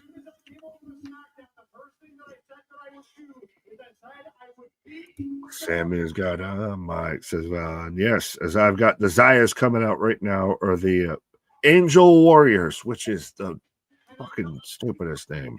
Yeah. Very like low TNA. Right. When you order the Kabuki Warriors and you get the Angel Warriors. The Angel Warriors. Now, are they Charlie's Angel Warriors or not? Right. So far, Sami Zayn hasn't won an argument against Nick Aldis. It's not doing too well. Well, he's too polite to win an argument. He's just sorry. Right. My bad. I was just asking.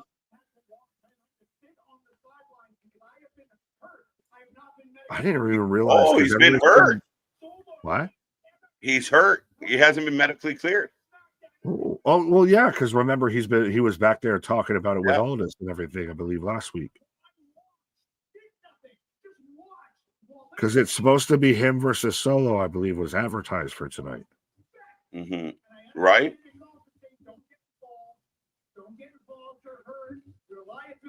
You're a liability. Don't get hurt. Okay? Talking from the heart. How do you not love this guy?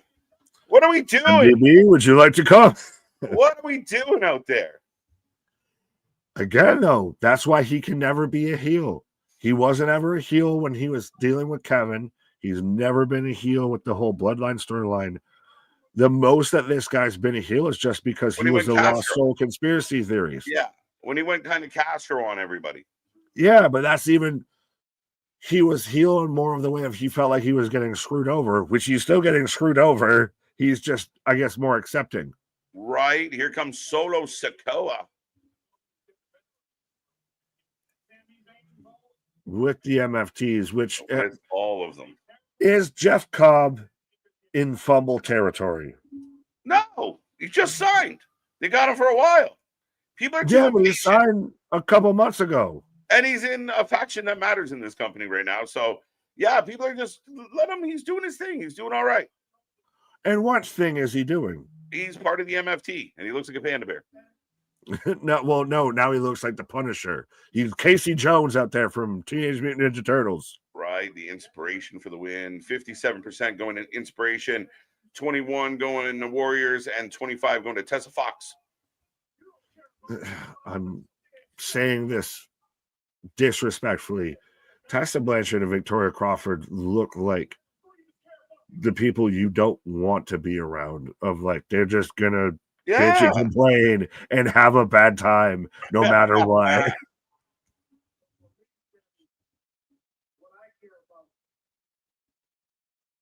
Again, I mean, Solo doesn't have his face painted. He looks like the leader, and like it looks like the Foot Clan, like his Samoan Foot Clan. Solo Shredder? Right? Solo Shredder. So it does. So Sammy's got to be Michelangelo then. I was going to say, is Sammy Splinter? He might be actually the Rat. Same haircut. So then, who's your Turtles? We don't have any Turtles unless like Sammy needs friends. But I think we're going to get Nakamura. I think this might set up something. Remember, they've been. Well, was it? We were supposed to be doing the MFT versus the Wyatts. They might still be around. Oh, I'd like to see them. Oh, I know Bo getting hurt again. How does a guy never wrestle and always ends up hurt? I feel so bad for him. Well, and he's got the situation with Pops and everything. But yeah, Solo almost went ass over tea kettle. Is Solo the funniest member of that, like, of the actual Bloodline family? Because this man's dapping up skeletons and walking off with the hands. Like, he's so unserious all the time. He might be. It's funny because they have him in such a serious role. But he might have, like, kind of, I think Jimmy's a bit of a goofball that way, too, at times. But, yeah, Solo might take the cake. He, like, always has that shit-eating grin, no matter what he's saying. Like I'm gonna kick you in the head, but he's grinning, and you're like, what's so funny? Yeah, he's Suge Knight, but he's smiling. Why is he smiling? The smile is scary, dude. Stop it. All right. Go ahead and do something about it. Right? Hit me. Yeah. I appreciate Klaatu on this. Sammy, there you go. Sammy don't even got no drip with this flannel swag. It's popular in Canada. Shut up, MDB. Because he's a lumberjack. Oh, so Nakamura, Fenix, and MCMG. The Machine Guns. Okay, so now we got even odds. Sammy's like, what you gonna do now? You still want to go? You still want to dance? Does this, like you were kind of saying, does this set up Survivor Series? No, not a War Games. A Survivor Series match, old school style. Right? Like I said on Wednesday, Nick, just fucking another War Games. War Games. Just everything in War Games. I don't care. All the cages. All the cages. Right? We're getting another cage match at Full Gear. Oh, from behind. There's Cobb. There you go. The leader of the infantry. Well, no, he's the Foot Soldier. He's the Foot Clan. Right. Is he the big toe or the pinky toe on this Foot Clan? He looks like a little toe. Let's be honest. Kind of does.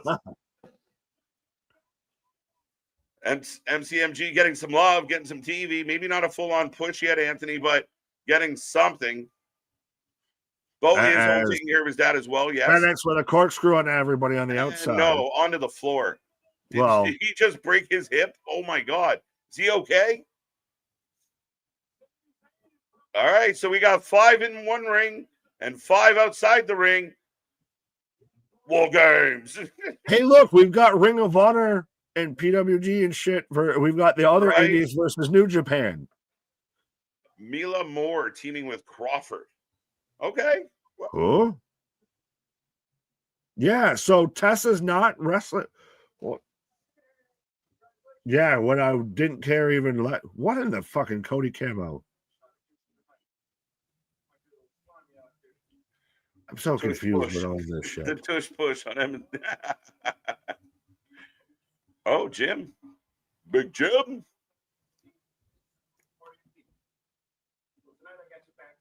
Yo.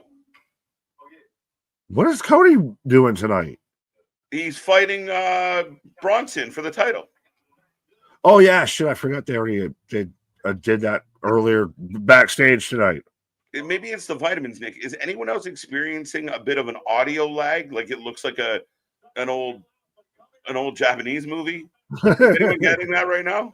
A wee bit. That's halfway out here, as you know.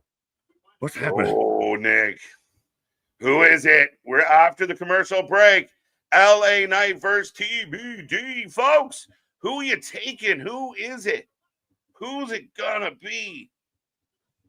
What is a hit to you, and like what's the line of base on ball and foul ball? Both. You got no marbles.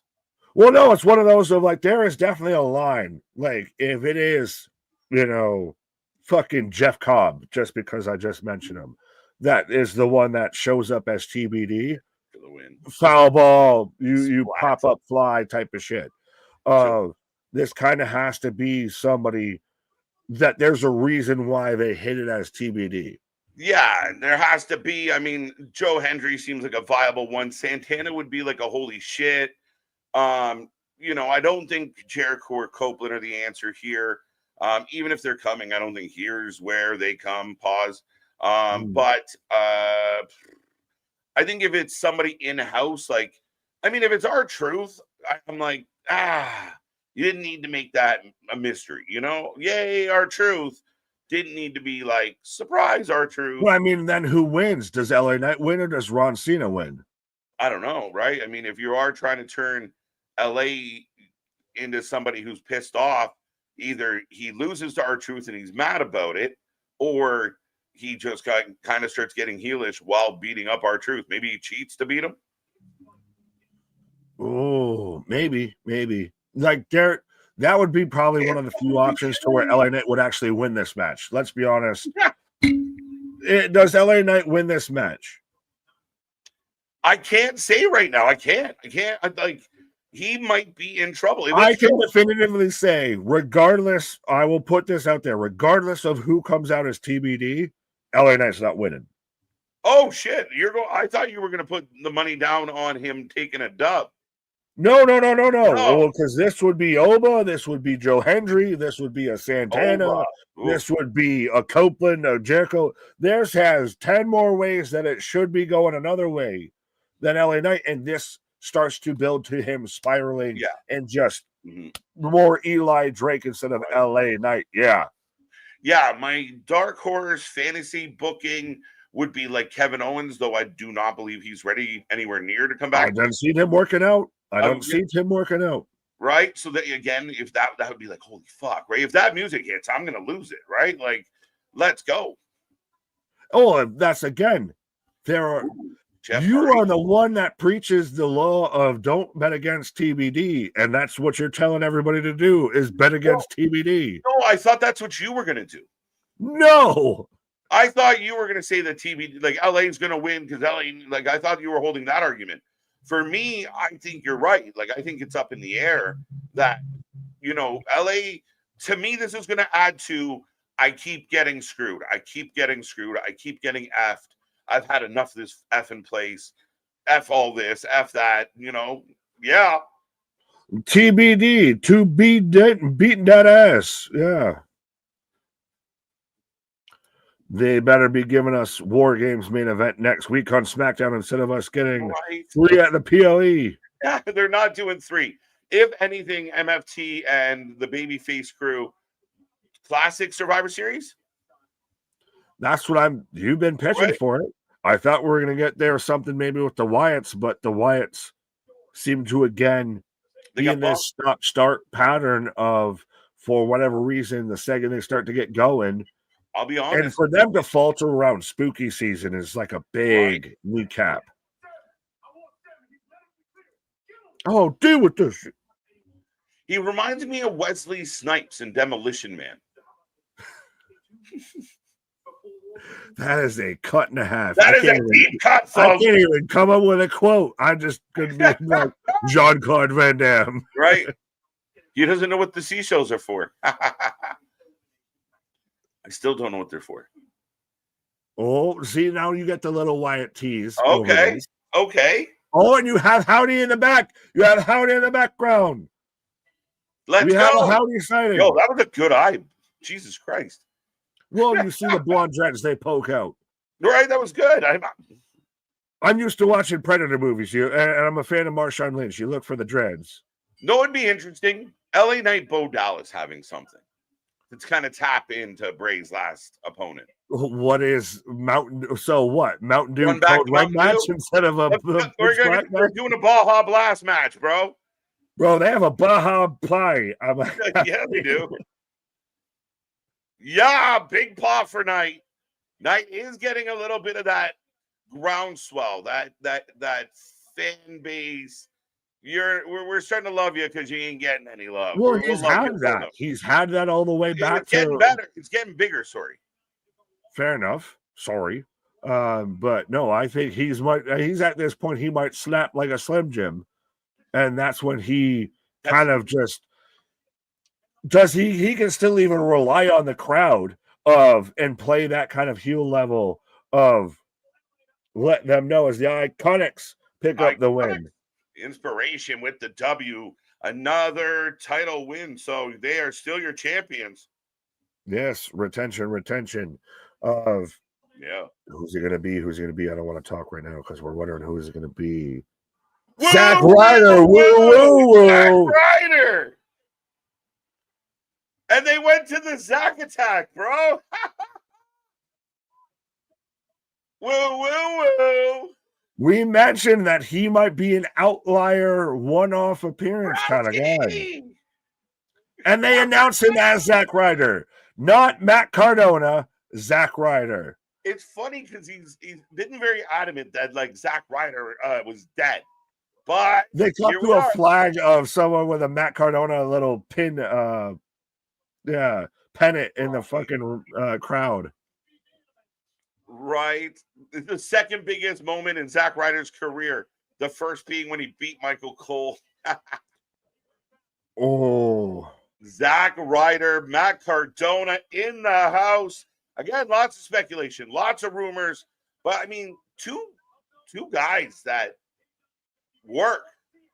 like we said with the Joe Hendry thing, could this be a thing if a guy like Matt Cardona, who we know has a free agent kind of level, Right. is he a newly signed come 2026? Right. Now I think LA Knight's going to win. I'm standing. I said it too boldly. Standing I got on to stand business. on it of whoever was TBD, but it's not Joe Hendry, surprisingly. But so Matt Cardona, Zack Ryder picks up the win here. He's got the connection to Cena more than LA does. Right. Zack getting the pop, Cardona getting the pop, right into the roll-up. They were teammates. They were opponents. There's history here, folks. And it is a little bit of a mirror match of a little bit. You kind of do what I do, but a little bit cooler. Right. Thank you for the $2, but that popped me. I'm sorry it did. I'm silly. What are you in the Tony Atlas? What? So Tony? Tony. Triple H 100% buried R-Truth because he couldn't fire him. But he did, and then rehired him. So fuck is you saying? Because he knows the fans. So they brought him back and everyone was like, yeah. And then they but you can't say because he couldn't fire him, but he fucking did. Like, we know timelines. Like, that happened. Right. Imagine if it's Jinder. How are we feeling about Zack Ryder? And again, Matt Cardona for those who don't know. But look, Damian right before said Hendry or Cardona. Now, Hendry could come up on Monday against Solo. And then you can get Hendry a win because Sammy and friends could fuck with Solo. True. But now, I think somebody said this in the chat. Is it one of those Zack Ryder loses, but Matt Cardona would have won? Yeah, that's right. Right? Matt Cardona is still undefeated. And Zack Ryder not doing so well. But LA backing him into the corner. I do believe we are on commercial break for some out there. Zack Ryder, this is awesome. Again, people pop. They're happy. It's a bit of a nostalgia pop, right? 100%. Well, again, it's like Cena said, if there might be some people who don't even work here or might be soon working here. All right. I thought maybe he'd come out just for the pop and you get the entrance, the woo.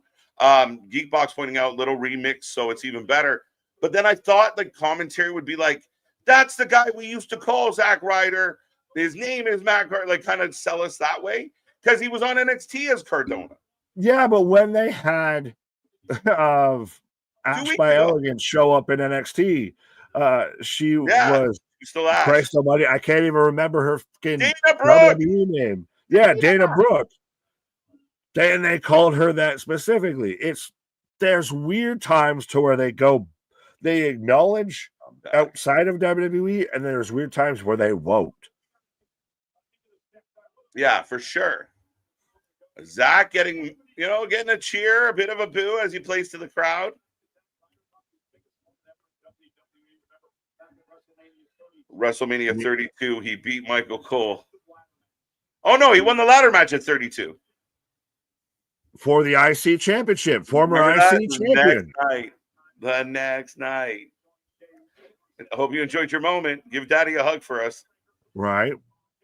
So we're getting a multi-person tag match right now. We are getting Cedric Alexander and the Hardys taking on Order 4, Mustafa Ali in right hand and left hand. Right, let's go. I will put a poll up for that one. The poll didn't go up for this one because we didn't know who it was going to be. But again, it's very interesting. Matt, call him Zack Cardona. I think that's what we should do. Well, you should have just done the poll with TBD because I think anybody still would have taken TBD. Right. Oh, but I think in the fucking turnbuckle, a fucking Rosa clatter. It's interesting because he got the big pop, but now he's really digging in and working heel. And he's a really good heel. So he's working it well right now. And the crowd went from like, this guy, oh my God, he's back, to what a dick. Yeah, but he's just a good wrestler at this point. Like, this is one of those of you're surprised that he is still a free agent. It's one of those. Yeah, it wouldn't be surprising if this is a little bit of a tree out. Right. I might not be, going too far out on a limb here, but I honestly believe that there's some disconnect there with the money, especially because he's one of the guys that is making really good money on the indies, plus all his side hustle. If you're getting offered equal or less, I mean, it's that to me in my head is the roadblock between him and the WWE. Yeah, but I mean, Chelsea's out there. Your missus is doing, if not equal to better numbers than you. Just drops, an exclusive Chelsea green hat that you can now get on WWE Shop. Hashtag not, suckered into the affiliate deal like some people are. We got our own merch. We don't need to pitch other people's merch. But Chelsea's over like Rover, having hubby there. I think you're kind of good, and it's okay to maybe put dollars on cents a little bit if it makes sense. Right. But both, LA kind of in control right now. Little kick. Cardona gets back to his feet. A lot of history. Let's go. We need Dom. Live in the moment, bro. Live in the moment. No, now you've triggered him because you said live. Live in the moment. You have to say it live differently. You have to say like live in the moment. Live in the moment. Right. Now if the IWC is losing their minds right now because, oh my God, Matt Cardona, Zach Ryder, seriously, what the F?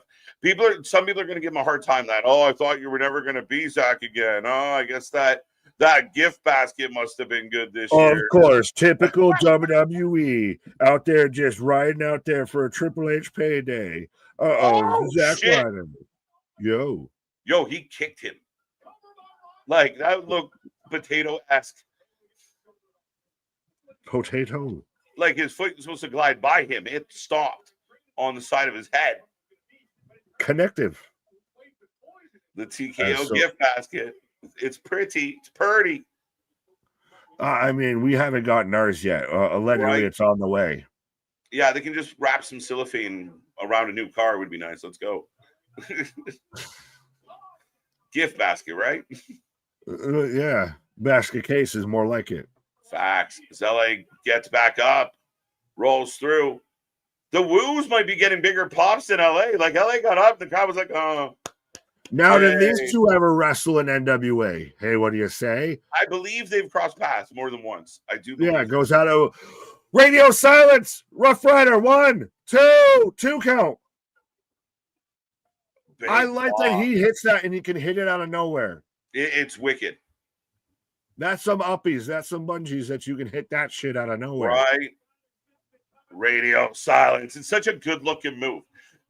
There's not enough impact finishers anymore. A lot of them are like everyone's doing elbows and clotheslines and knees. Everybody. And like some just impact finishers that make a thud with everybody falls in such a clatter, Nick. Ho, ho, ho. That don't feel so connected to what you regularly hit in your like the rest of the match that it feels separate to being a finisher. It feels like no one doesn't hit. You don't hit a tombstone 10,000 times. No, unless you're the young bucks. Starter, rock bottom, 1, 2, 3 count. LA wins, and I was wrong. Woo, woo, woo. I had to go LA. I mean, Matt Cardona is one of the guys that, again. He started almost do the you can't see me. You can't see me. So I like it if he's going to do it. I'm pissed. Motherfucker. You're going to pay attention to me. Giving us the eye. Nice power bomb. Good match. So that's 2 good matches at least we've gotten tonight. Yeah. And they fit in 2 good hours instead of 3. Right. So all that's left is Bronson and Cody. With a half hour as we've got. Oh, no, we got Dana B back. Hucking left hand out on the right hand and Ali on the outside. Yeah, all three men down. Oh, here we go. We're going to have the Charlotte moment. Yup. I tried texting her. I tried calling her. Oh, my God. She just didn't answer. It's just like so crazy. Thought we It's were almost friends. like we're not friends, which is kind of ironic because that's our team name, is we're not friends. See, two more people. Rhea Ripley confirms 5 for War Games. Well, so they get jumped by. So, yep, this is where you're going to get. I came in like a Charlotte Flair. I never hit so hard in love. My boobs won't stay in my top.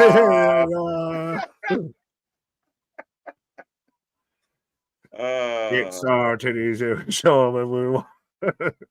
I said a flip, flop. And we can't stop. No, we won't. All right. Get out of here. Bye, losers. Lash, how you doing? I mean, can Trick really fight? Or is he just goofy? As a storm is coming in. Putting you against another internet darling who was put out to pasture, Triple H. What? My question is exactly. I'm putting you against another internet darling that was put out to pasture. I think he's talking about with the Cardona. Yeah. Who could we make a surprise and have everybody talk about that can eat an L? Where's Cardona when we need him? Yeah, but I think, like I said, Cardona goes back to TNA and selling his toys, and life's good. He goes and crawls into bed with Chelsea Green, and no one feels sorry for him. Well, I think if you bring Joe Hendry and you should have Matt Cardona come back and beat him up because he was making fun of Matt Cardona in the video about Chelsea Green. How dare you, keep my wife's name out of your motherfucking mouth. I don't know. Matt's the one that was still tweeting out about the whole thing of I've never been pied like this before. I was like, I don't know about that. Yeah, he didn't help. I'm on Charlotte's side. People really forgot how much Ripley was tormenting them when she was in the Judgment Day. You're not wrong, Sticky. And I mean, I like the fact that, again, continuity matters. But I was surprised. It kind of felt, I don't know. I'm a little surprised. Well, the biggest thing, and I think you kind of said it, she's fragile. She's a Fabergé baby face a little bit. She doesn't have those strong, we're not going to turn on her legs yet to where she can go out there and say some shit like that and we'll ride with you, Charlotte. No, it kind of feels like one of those of, well, fuck you then. We don't need you. You can stay over there then. You can have that. Like I mean, what I'm mad at. Yeah, and I feel like there's a lot of people out there just like, give me a fucking reason. Just give me a reason. And the minute she starts having beef with Rhea, well, there we go, right? So you don't want to risk pushing her back into the heel unless you really are trying to go that way. But I think right now they've highlighted the women's tag team division, and it's been fun. So we'll see. Yeah, she's a baby face. She's out there with them baby legs. But yeah. Now we've got allegedly still, I guess, Bronson Reed versus Cody Rhodes. Yes. Coming up.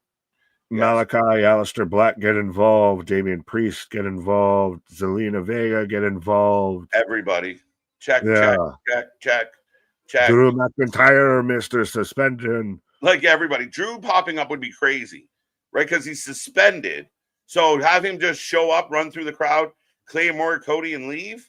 Good work. Shout out Megan Bain with a Claymore, too. She hit one almost as clean as Drew does, too. Yeah.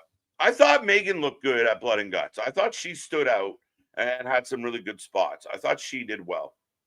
The women's Blood and Guts match was really good until they got out of the cage. Like, even with it a little clunky when they're like looking through all the turnbuckles and couldn't find whatever we didn't even know they were trying to look for and all of that. And everybody kind of down as Monet comes out. But the second they got outside the cage, it just got really wonky and went too far. Right.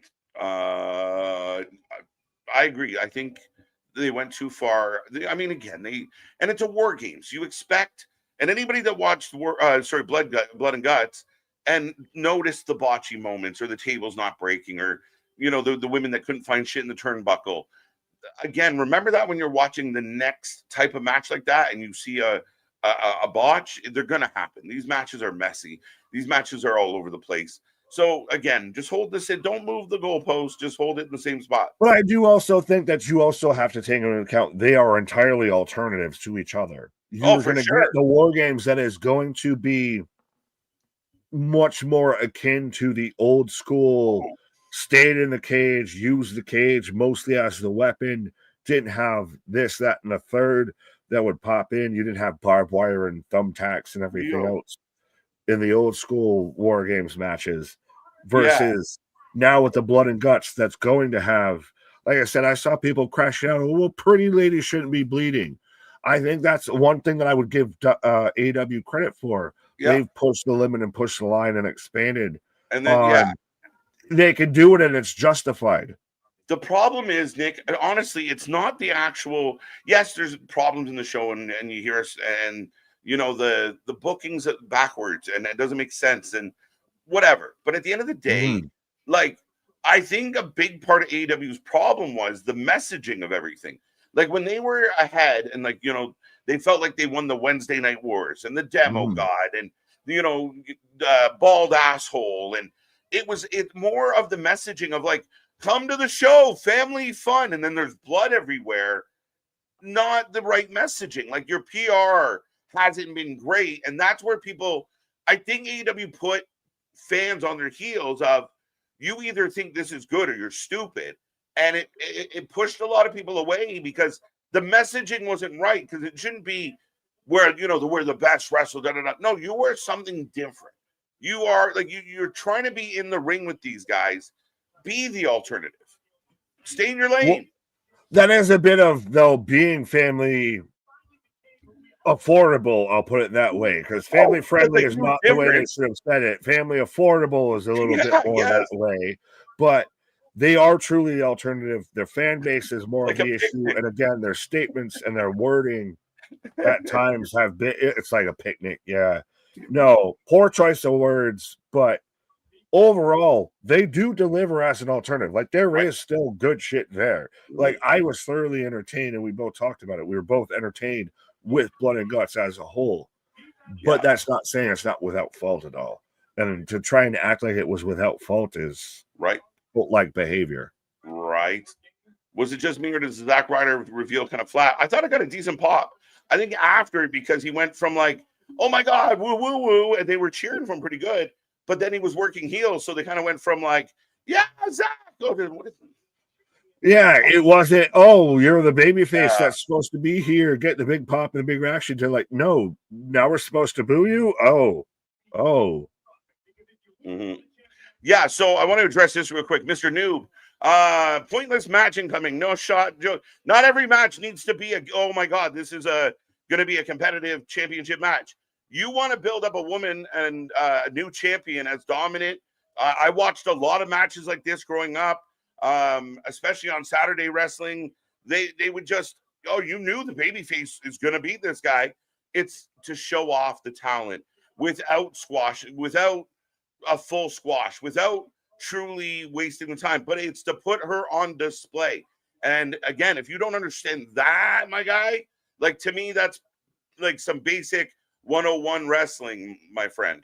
The only, before you go full in, I guess on Mr. Noob, of when he's talking about Cody dropping the belt to stir things up, I don't know if he's specifically talking about Cody and Bronson Reed versus this match of, I'm trying to salvage a skid plate here. But this 100% with Jade and B-Fab, we kind of said it beforehand. She should be on that TBS title run kind of vibe of I just smash people for a good day. And the crowd is chanting one more time. So she hits her with another Jaded.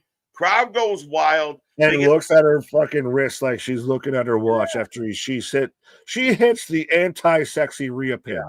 Like I do think some people, again, when they compare now and they get those rose-colored glasses on, go back and watch some of the wrestling shows. where it was fucking your favorite wrestler against nobody all the fucking time. And now when you do a match like that, people get pissy. So they have to use a lower card, talent like a B-Fab instead of just local enhancement talent, because the fans don't put up with that shit anymore.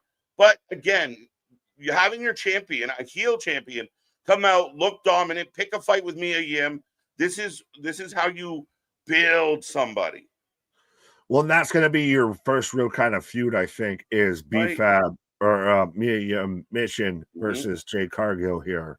Right. And again, it's still somebody that Jade needs to, because who else right now at this point is on the SmackDown Women's roster that she could viably go and challenge that doesn't already seem like she could lose it? If she goes against Tiffany again, then you're just running back everything. If you put her versus Nia, I said it personally, we've seen that too many fucking times as it is. I don't want to see it anymore. Jade works right now as this new dominant, literally, I'm that bitch, to quote her words, character of I just smash through people. I run through this division. Four superstars. Career-altering opportunity. This better be like, if you win this tournament, it better be like winning the King of the Ring back in the day of like your jet is fucking set to go, bro. Oh, it has to be. It has to be, because you can't have this be a layup. This has to be a slam dunk. Carmelo Hayes gets in. Bronson Reed. Okay. Nah. Penta. Let's go. I want to see and Finn Balor. That's going to be fun. Okay, I want to see a full bracket laid out of this, though. That's the thing. I want to see who moves on to face who. Mm-hmm. Yeah, they haven't shown us that yet. And again, I guess we'll get 2 more on Monday. No blank spots. We know all 4 competitors. But yeah, I mean, again, I think ultimately, I don't love Carmelo Hayes, but I guess you throw in someone like a Carmelo Hayes on like a dark horse, but Carmelo Hayes so it's really next week we're gonna get Penta versus Finn, and we're gonna get Carmelo versus Bronson Reed. So outside of solos TBD, we've got 4 people left. So we've got a total of 5 left that is gonna fit an Austin Theory, a Joe Hendry, an Oba Femi, Adam Copeland, Chris Jericho. This is gonna get real interesting of who's in and who's out now. Oh, Ron Cena's allegedly going to be in here. So, yeah. Yeah, as just a quick update, folks, we are watching Turning Point. And up next, the Rascals are going to take on the System. Who is joining the Rascals? Who is filling in the blank? Who is evening the odds? And is it who we think it is? It should be who we think it is, because it makes all the sense in the world for it to be who we think it is. Carmelo getting interviewed backstage with his fine Corinthian rattlesnake shirt on. This is the second time the lips and the audio aren't lining up. Am I crazy? Like, is my good that good? What the fuck is happening? His lips and the audio aren't matching. No, it is for me. So, yeah, your good might be that good. I might need to import. Donald, don't tariff this. I might need to import your good, my guy. Because I got lining up. Yeah, I don't know, man. Am I crazy? Anyone else out there noticing this? As Bronson, it looks dubbed. Well, I mean, how fitting does that look? That should fit even better with big Bronson Reed out there like a goddamn kaiju. Right?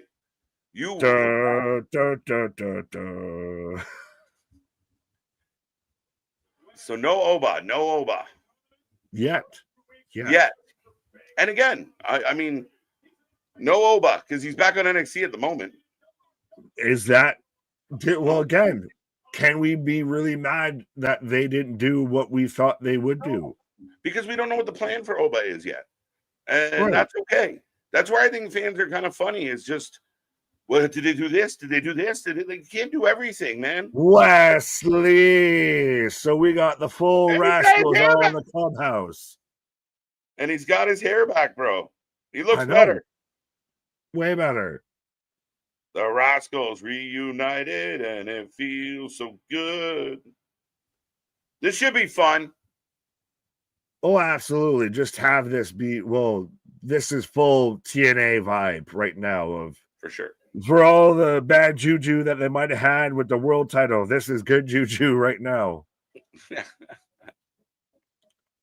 You literally have the full Rascal roster out here. And yeah, that's a lot of nice little weapons that TNA now has. And it's interesting because WWE will let him go, but he just slides over to the partner here. Right? Not I bad. don't I mean, know. again, You can't work we've here, talked about but this. I do know who's hiring. Sorry. We have talked about this, right? Right. But yes, folks, let us know who you got, whether you got the Rascals or the system. You can even, if you're just feeling lazy, you can do an R or an S. It's been a minute since we've had to get to that level. Right? We haven't done that in a hot minute, my guy. Dun, dun. All right. Turning Point is rolling. And we will be back to commercial. All we got left is the main event. Cody Rhodes, Bronson Reed. I got a feeling this is going to be a schmoz, Nick. Like it's going to be all over the place. Yeah, because you know what I really think is going to be the world champion after beating Cody Rhodes is going to be in the Last Time Is Now tournament to challenge for the IC championship. Right. Is it one of those because you announced Bronson Reed in that position, you kind of put the cart a little before the horse? Not really, depending on what they're doing tonight, right? Like if it becomes a schmoz and it's more about building the war games, no, because then it lends to Bronson has a match and other people can get involved. Yeah, but you know that Bronson's not winning this. Well, Not it's more of what I'm necessarily. saying. Yeah. Why is that? Oh, he's gonna win on a DQ. Why not? You're gonna pull that technicality bullshit. What do you mean? I never said that. What are you talking about? So then what are you saying? I mean, Bronson being in the tournament doesn't mean he can't win tonight. He's gonna be a world champion in the tournament? Why not? Anything's possible. Mr. Noob really wants it. I say well, no, then that's even more of an insult to Drew McIntyre. We're gonna put the belt on Bronson Reed instead of you, Drew. Surprise. No. Nay. No. Yes, No. we're in commercial Highly break. unlikely. I don't think we're going to get a clean finish to this one at all. Folks, get in the chat. Let us know how you're feeling about it. Who do you take? Who do you like? What do you got? Let me know. But yeah, I mean, I don't think we're going to get a finish. I really don't. I think this is going to be a mess. There's like 12 potential run-ins. But do you start to get to where like a Malachi and Aleister Black, a Damian Priest or anything, do they get involved in the war games on that side? Because if it's going to have that continuity, that contingency of, and we got to flesh out the 5 because everybody's halfway saying John Cena is going to be on Team Babyface, and then Dave says no, he's not. So whose side are they on? That's a good question. I mean, yeah, I think that's again, I don't think it's going to be Cena, but I do think that a lot of this is going to play into it. I mean, if you want to kind of put some of those guys in that mix and make them matter, yeah, I really think that's the way to do it. We've always kind of seen like the traditional Survivor Series match kind of set up tonight. Yeah, absolutely. Oh, speak of Black. Now, some people were pointing out that I saw of, I guess, Damian Priest had a red contact instead of a regular, eyeball and everything last week. Yeah. Could it start to get to where it's like that House of Black vibe of he's corrupting people? Corrupted? Evil Damian would work. I mean, it could happen.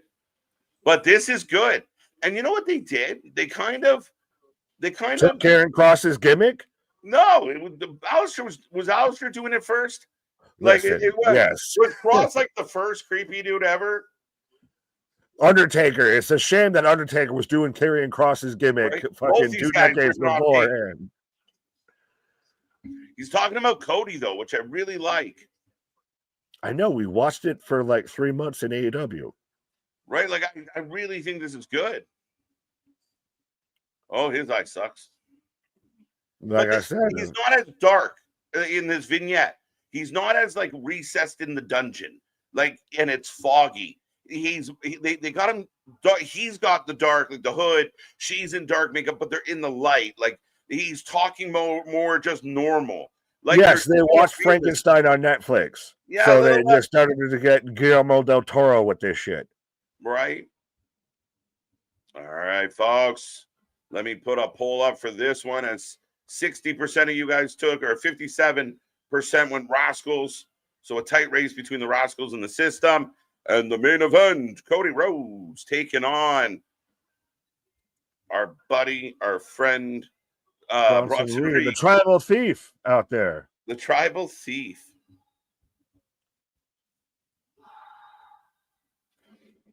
How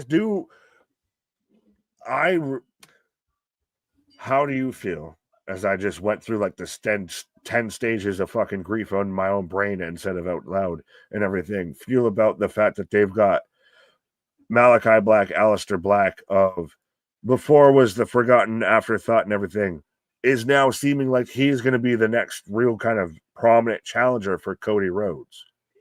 We talk about new blood. We talk about making things new and exciting and feel real and keep it moving. Don't, how many times can you run back Tiff and Nia? How many times can you run back Cody Drew?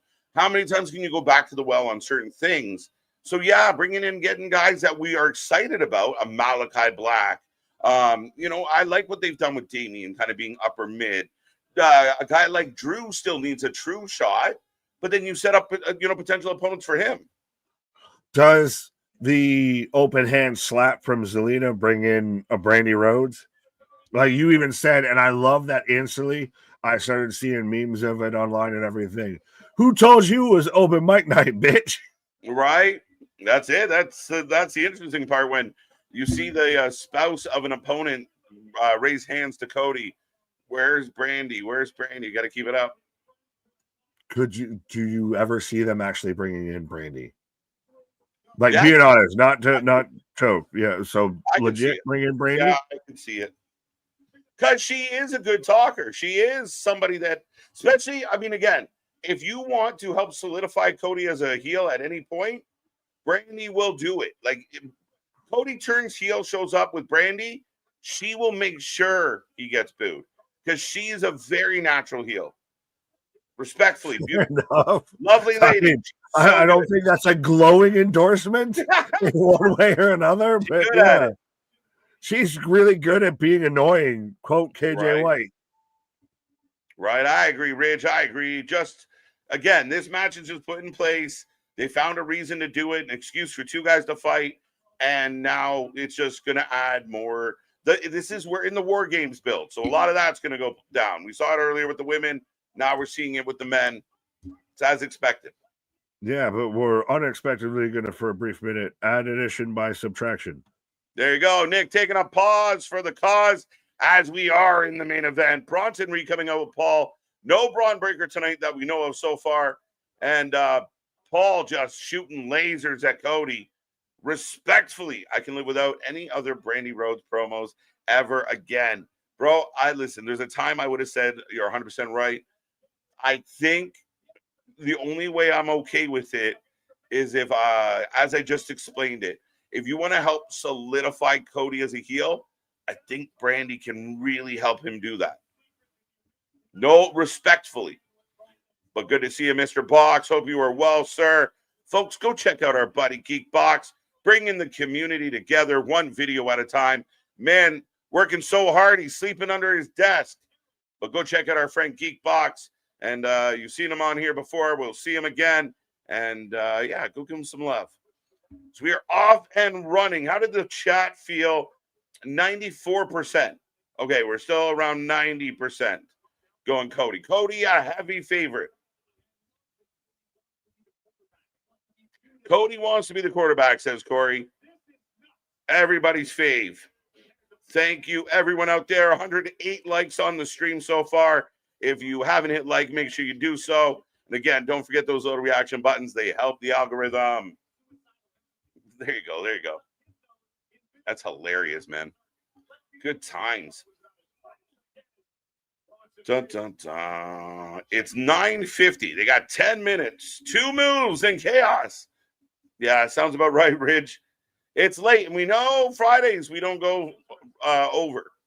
I'm pretty sure we run into the news on Fridays. So this is a hard out in 9 minutes. So we're probably going to go off the air with the schmoz, right? Cody throwing blows. Bronson just a powerhouse. And again, the crowd is loud as fuck for Cody. So here becomes the dilemma. And for all my favorite people out there, what do you do when there's a collection of the fans that think or say Cody's stale, Cody's boring, we don't like him, but then you watch a Cody Rhodes match and everyone pops when his music hits. Everyone sings along. Everyone cheers during the match. The kids are excited. His merch is selling. So what do you do as a company, as a booker, when you have one pocket of the fan base that's like, fuck that guy, and another pocket of the fan base that absolutely loves him? And the love might outweigh the hate at this time in history. 9 minutes to go. Will they squeeze in a commercial? Yeah, right? No. Right? Can we get one more commercial before we go? Do you guys remember when Raw, like JR would come on? That's our last commercial break. We're sticking with the action till it's gone, folks. Like, that's what we need nowadays. Doing these late commercials break my heart. The worst is the 10 o'clock commercial before an overrun. That is mind-numbing. Now, I will say, Trey Miguel, big flip, takes out one of the members. I'm not Fandango. So the system is fighting the Rascals. If you're just tuning in, Wesley is a part of TNA, or at least with the Rascals tonight. And speaking of dirty Rascals, I was gonna go with the whole mind-numbing thing that you were mentioning beforehand and everything, but yeah. Right? Yes, my guy. So how are we feeling? I know we're in the back nine here. How are we feeling about SmackDown so far? I thought tonight was all right. I thought it was, again, maybe not woohoo, but there was some really high moments, and I thought overall pretty good. 2 good matches. Somebody mentioned like the Jade's match wasn't boring to me because I like watching Jade. I wasn't bored by it. Was it a 5-alarm fucking Dave Meltzer fill a sock up with stars, special? No, but it serves a purpose, and I liked it. I'm not bored when Jade comes out and looks like a badass. The Sammy stuff I like. We're seeing what they're going to do there with MFT. This match is going really well. We'll see how it ends. I'm happy.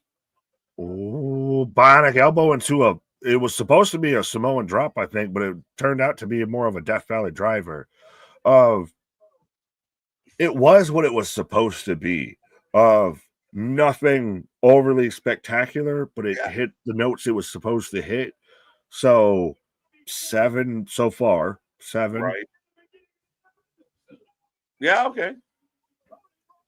Oh, Cody's out of the way. Super Cody Cutter. 1, 2. 2 count. 2 count.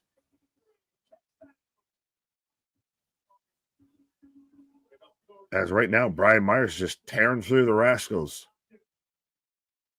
F the IWC period. Vance, well, that's why we got the WFU around here. That's why we exist. If we're, the safe bastion, the beacon of hope, the good gospel of wrestling out there for all those wayward souls and those wayward fans out there.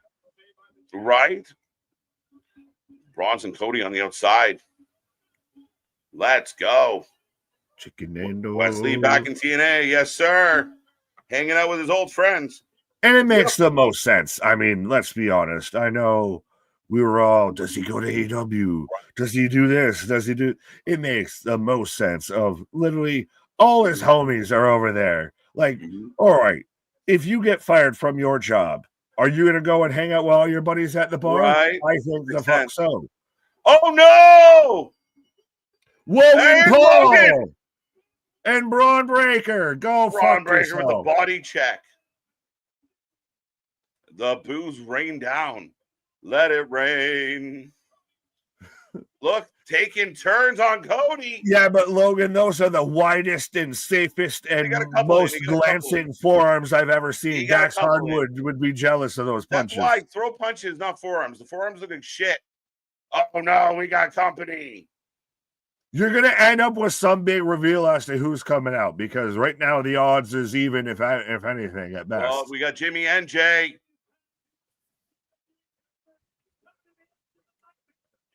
There you go. So right now, yeah, we need more bodies. Do we get a Phillip? Do we get a Roman? Tonight? No. They'll save that for Netflix. Silver kick. But do we get a Phillip? What knee? Yeah, no Punk. That's interesting. And I know we didn't mention it much, but Elimination Chamber Chicago is going to be insane. Yeah. Oh, they're getting a table. Snap into a Slim Jim. Wait. Are they just... The crowd is buzzing, but just for the table. I thought maybe there was something else happening. Well, I was wondering, they're going to put Logan Paul with the... Someone's coming, bro. Who's going to... That's what I'm wondering. Is it going to be a Phillip? Is it going to be somebody on the other side? Are we going to get... We're going to get a new member on either side here, as we got both men. We got both Someone's Usos coming out. Drew McIntyre! Fuck your suspension! I'll claim all. Ah, yes! I said it. Let Drew come back. Drew say, fuck your suspension. I like it. Saves Logan Paul. And all this. How dare you? And goes instantly to Paul. How dare you? So imagine we're going to potentially get a team of a Brock Lesnar, a Drew McIntyre, Logan Paul, Bronson Reed, and Braun Breaker. All this is ripping a strip off Paul. Paul playing ignorance, and Drew McIntyre just stand. He is a... As they're chanting CM Punk. Oh, it's a knee, Braun. Spear to the what a setup. Oh, that table didn't want to go, but... Yeah. Braun hit him going straight, and the spear went that way. The spear took a left turn on its own. Right hand. Where is Punk? This good shit, though. Like, even that misdirection play there was cool. The knee into the spear. Oh, Cody's back. I don't know who's just won on TNA, but everybody's celebrating. Oh, they're all hugging it out. Well, because this is kind of what one of the last of Dango's matches. Yeah. Who won? Tsunami! Let's go. Paul still has that contract. Look at this machine. Look at this team. Listen, haters are going to hate. Look at this fucking team. But how are you going to stop what we said before of this is what, and he hands it to Drew. This is your payoff for joining the team. You get a contract for a title opportunity. And they shake hands. And again, Paul Heyman out there with a dangerous alliance, because that's what this is. We said this. This is mean. This is better than when Blood. Sorry, go ahead. I like this better than when Seth was there. Like, leave it. Like, this is fucking formidable. And they still have the attitude. And they just cut to Heyman, and it's the dangerous alliance, and it works perfectly, because instead of no story but blood, guts, and gore with blood and guts, this has all the story, and you're going to be viable and more invested into why spots matter, why so-and-so's, throwing someone into a cage outside of, well, it's going to bust them open. Yeah, and I like that as you put this together, all these guys have issues. There's layers. It's an onion. It's an ogre. There's layers, and it works. I thought the ending was fun. We knew the match was going to be a schmoz match, but everything else that happened after, we were good with. We were good. Like, the fight was fun. The moment Drew showed up, we weren't positive it was going to be Drew. I jokingly, we mentioned in the pre-show where he says, I don't care about the suspension. Aldis is livid. He comes running out and he's blasting Paul. Paul doesn't give a fuck. And who's going to stop that team of 4? That is a fucking faction. It works because as much as you were assembling your team of the Avengers, the Justice League, you have to have, meanwhile, at the Legion of Doom, you have to have that same caliber and level of supervillain that they're facing. And that's 100% what they've established. Right. But I was saying Drew Earns is hilarious. I agree with you, man. And again, I mean, we talk a lot about Drew as a guy that has had big moments and he's due for some big moments. But right now, he's one of the top guys in the entire world doing this. But I really love the old school touches of fuck your suspension, and how Aldis, playing the general manager role, runs down and goes at Heyman of, you were up to something with this. What are you doing? And that's the payoff. That's the addition as to why Drew joined the team. It's not because he's part of the vision. It's not because he's an investor in Lunchables or Prime or anything like that. You don't know that. Because I'm getting handed a contract for a title opportunity from Paul Heyman, and I can cash it in whenever. Right? Is that what he ended up getting? Is that a thing? I thought that's what he was handing him. He was handing him some form of contract. Was it just the contract for the Survivor Series? But either way, like he's not. It's not like a cash-in thing, no, right? I don't know. Oh, I didn't. I don't know. Either way, at the end of the day, of that, Drew had he got a payoff. I get you. And he wants to get his hands on Cody. That's the way to do it, right? Like, all right, Cody's going to be in this match. I want to be in this match. I will see you in the cage. That kind of vibe. Well, and he's got the history with one Philip Seymour Punk. As to why I want to kick his ass too. Absolutely. I was saying Drew Earns. I'm going to say it again because it's funny. Folks, if you don't know, we take a rating out of 10 on every single show. Let us know, how did you feel about SmackDown tonight? What was good? What was bad? How did they do? And I think they did pretty good. Really? Would you like to put a number on how good you thought they did? Tonight, overall, by the time we got to the end, I'm kind of at like a 7.5. 7.5. Fair. I have to go higher because even before all of that happened, I said they were at a 7 at that point. Okay. So I think I might go 7.5 might fit. I was going 8 because I'm like, I feel like the theme of this week's been 8s, but I'm like, there's a varying difference between 8s on one side and 8s on another side. I'll go 7.5. I could be talked into an 8. What to you was, and what to the chat, as we've now got the X Division match going on. Yeah, the leaders in the ring about to take on Rich Swann. The best show of the week? I mean, based on the rating, I think I'm trying to remember, but did Raw eke this one out? Because we gave. I gave Raw a high score. You gave Raw about the same score you gave SmackDown, if I misremember. I think I had the most fun this week on Wednesday. I'm not without the rating. Well, as someone who's normally here on Wednesdays and has no fun. Listen, it might not be, it's not about quality of wrestling, quality match, nothing. I just had more fun on Wednesday than I had in a long time. Monday was great. Tonight was really good. There was a couple things I'd change, but I think the matches have been good on WWE. Quality matches. You don't need a million flips. You don't need a million tricks to have a good quality match. Jey Uso and Miz was actually not bad. Overall, I think it's a good wrestling show. But yeah, Raw might have stole this one slightly. Honorable mention, Dynamite was real insane. They still got to fix a lot, but for what it was fun. And it should be. It's a big fucking special show with a giant cage. That's a little bit of it. It should be what it is, and I think it was what it is, and all of that. I mean, I can see exactly where you are. That might just do it, because that's one show I will go back and rewatch out of this whole week. But that's also because that feels more like a PLE or a pay-per-view than it does like a weekly show. Yeah. So it's like a separate entity. So I'll say it's a draw of, if you want violence, blood, guts, and gore and chaos and everything, and you want the spectacle, Dynamite did it for you.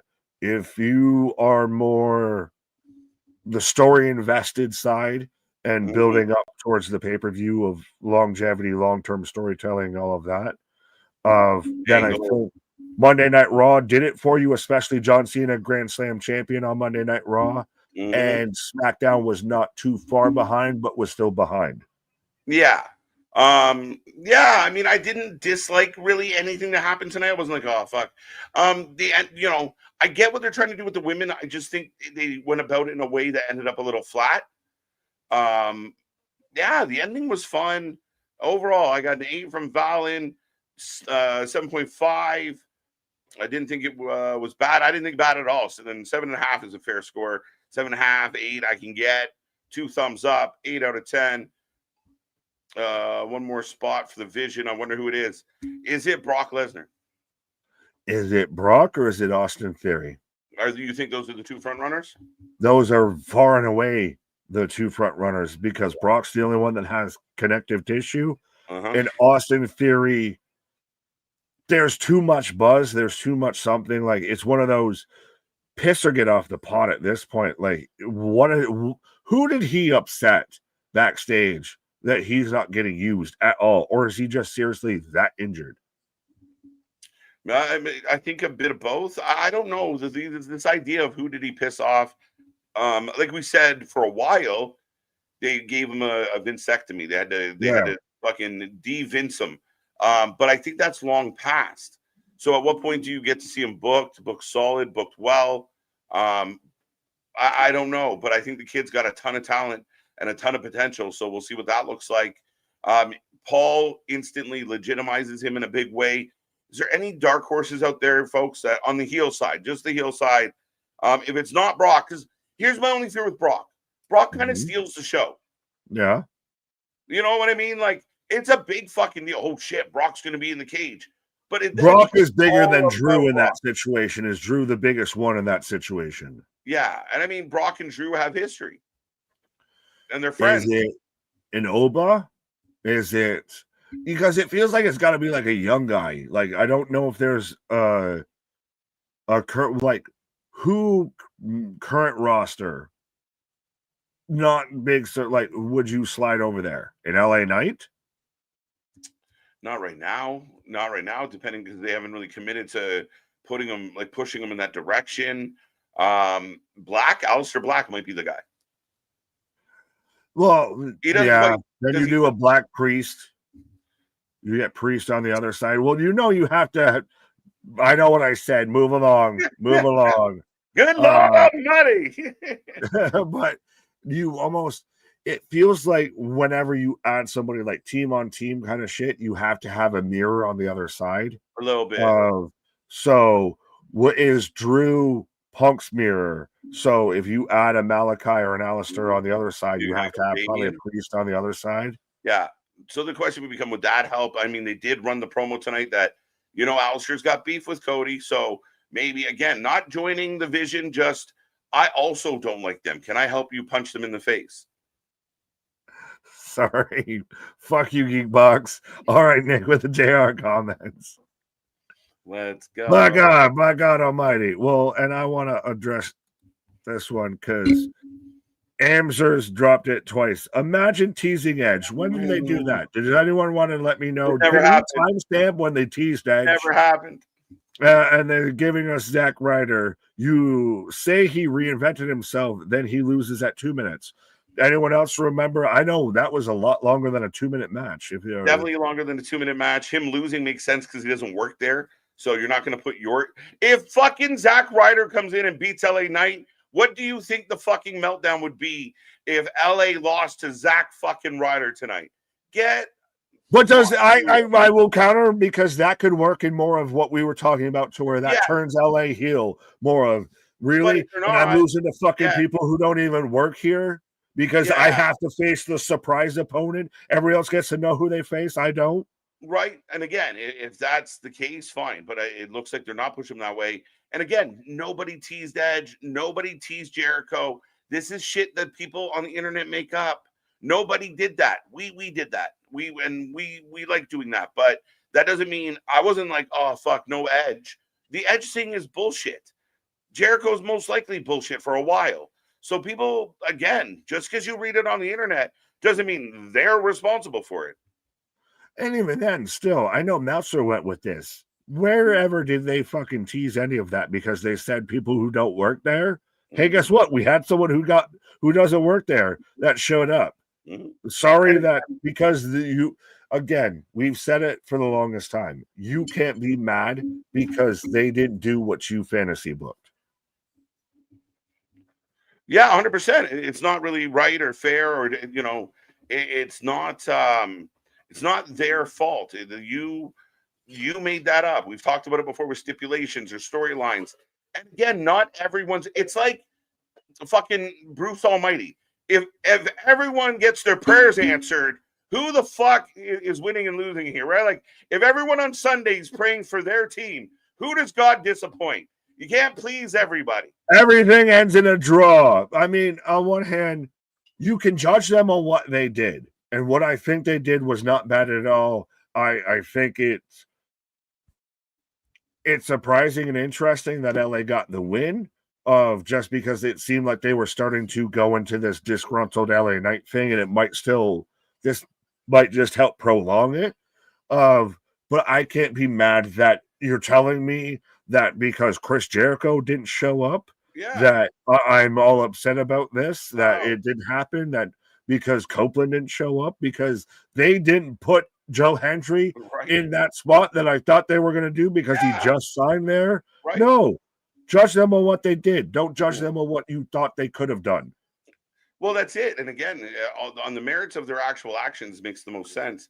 And the other part of this, and I hate to tell the fans, it's kind of what I talked about earlier about fans really getting upset about not getting their way, or why would they do this or why would they do that? But you guys got to realize, like, they're allowed to troll us.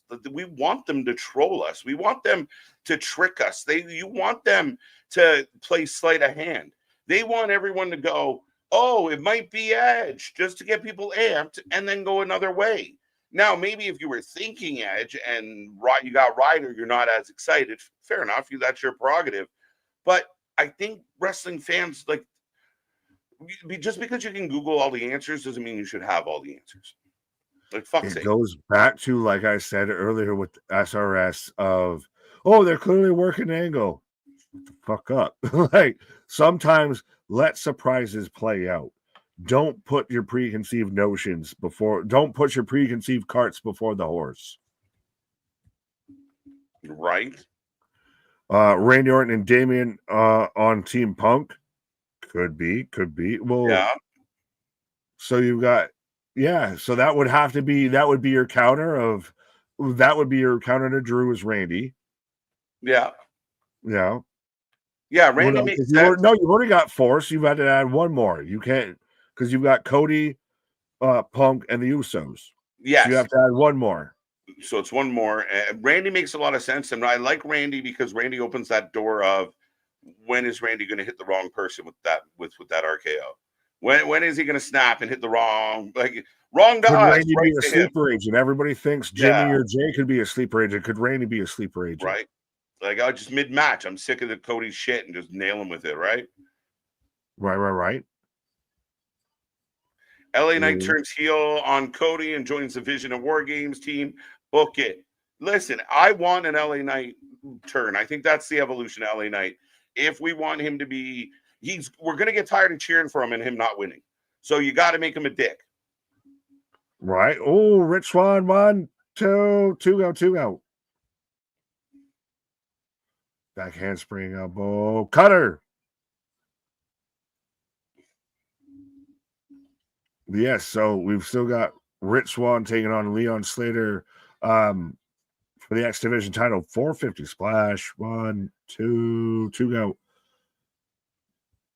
But you do have to have this interweaving and cross connective tissue between all the baby faces, and now this conglomeration, unintended, I guess, of heels with WWE of Paul Heyman's very much.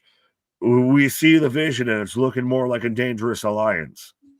That group in the ring right now, just even if it is just for the sake of war games, as we talked about, people don't need to jump the shark yet till we get more information. But that group, make that group a standing faction and have them dominate the wrestling world. Give them all the belts. Let them be the fucking Mercedes Moné of factions, where they just suck into the Kirby of fucking factions, and they just suck up titles and they beat the shit out of everybody. Are you just sick of pro wrestling at this point? You want AW to sit there and do all the fucking cage matches, all the gimmick matches all the time. You want everybody to be Mercedes Moné. KJ just wants the world of wrestling to fucking implode at this point. I'm sick of this. I'm done with it. Right? I want to watch it burn. Yeah, we are still watching Turning Point, as you see on our screen. Well, you see that it's there, but Rich Swann just got chucked off the top rope. And Leon Slater and Rich Swann putting on a ball. Right. Oh, Styles Clash. Yeah, like I think modern fans and internet fans. Two counts. I forget, like there was Raw shows and SmackDowns in the day, like Ruthless Aggression and the Attitude Era, and before that, where like the show would end on the shit, like on the bad guy, like celebrating. Like there were times where your hero, the show went off the air and you just felt bummed out. Oh man, people forget there was a whole chunk of pro wrestling that people checked the fuck out. Like I know you for a fact, like stopped being a fan at one point, and it was probably around that tour you would have, as Leon Slater picks up the win. But Papa Roach was a theme song of Monday Night Raw at one point. I know many people don't remember it because that's when the viewership dropped off. But everyone wants to act like, oh, this shit's the end of times, worst of times.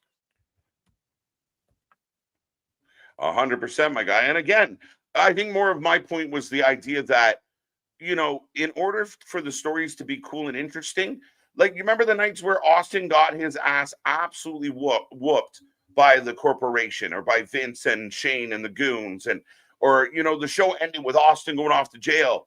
And it's not, you'd end the show on a Raw and your hero, a guy like Austin or whoever at the time, Mick Foley, the last thing you saw was your favorite guy getting fucking dusted. You're like, oh shit. There's a reason why people still remember JR out there, fucking, blown up in the face, and God damn it, this son of a bitch, that devil Vince McMahon out there just destroying Steve Austin. Yeah, you would have the corporation.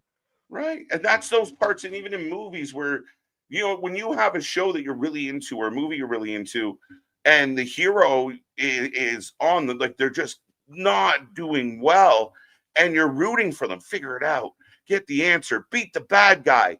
That's what they're trying to create with wrestling. Wrestling fans don't seem to get that anymore. Like, I get that life has become like this big, giant plastic bubble for everybody to live in, and you can't hurt people's feelings, and you can't do this, and you can't do that.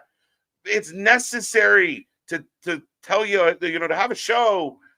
You're bored if we always give you the hero. You're upset when the hero you don't get the hero's win, and a guy like Kaz wins. Like, we can't please the people. Don't you fucking put two and two together. That was trying to compare apples to oranges there. But yes, no, sometimes the bad guy has to win out because that's what makes the good guy compelling. Yeah. If Superman always wins, then he's fucking boring. You get Cody Rhodes. Touche.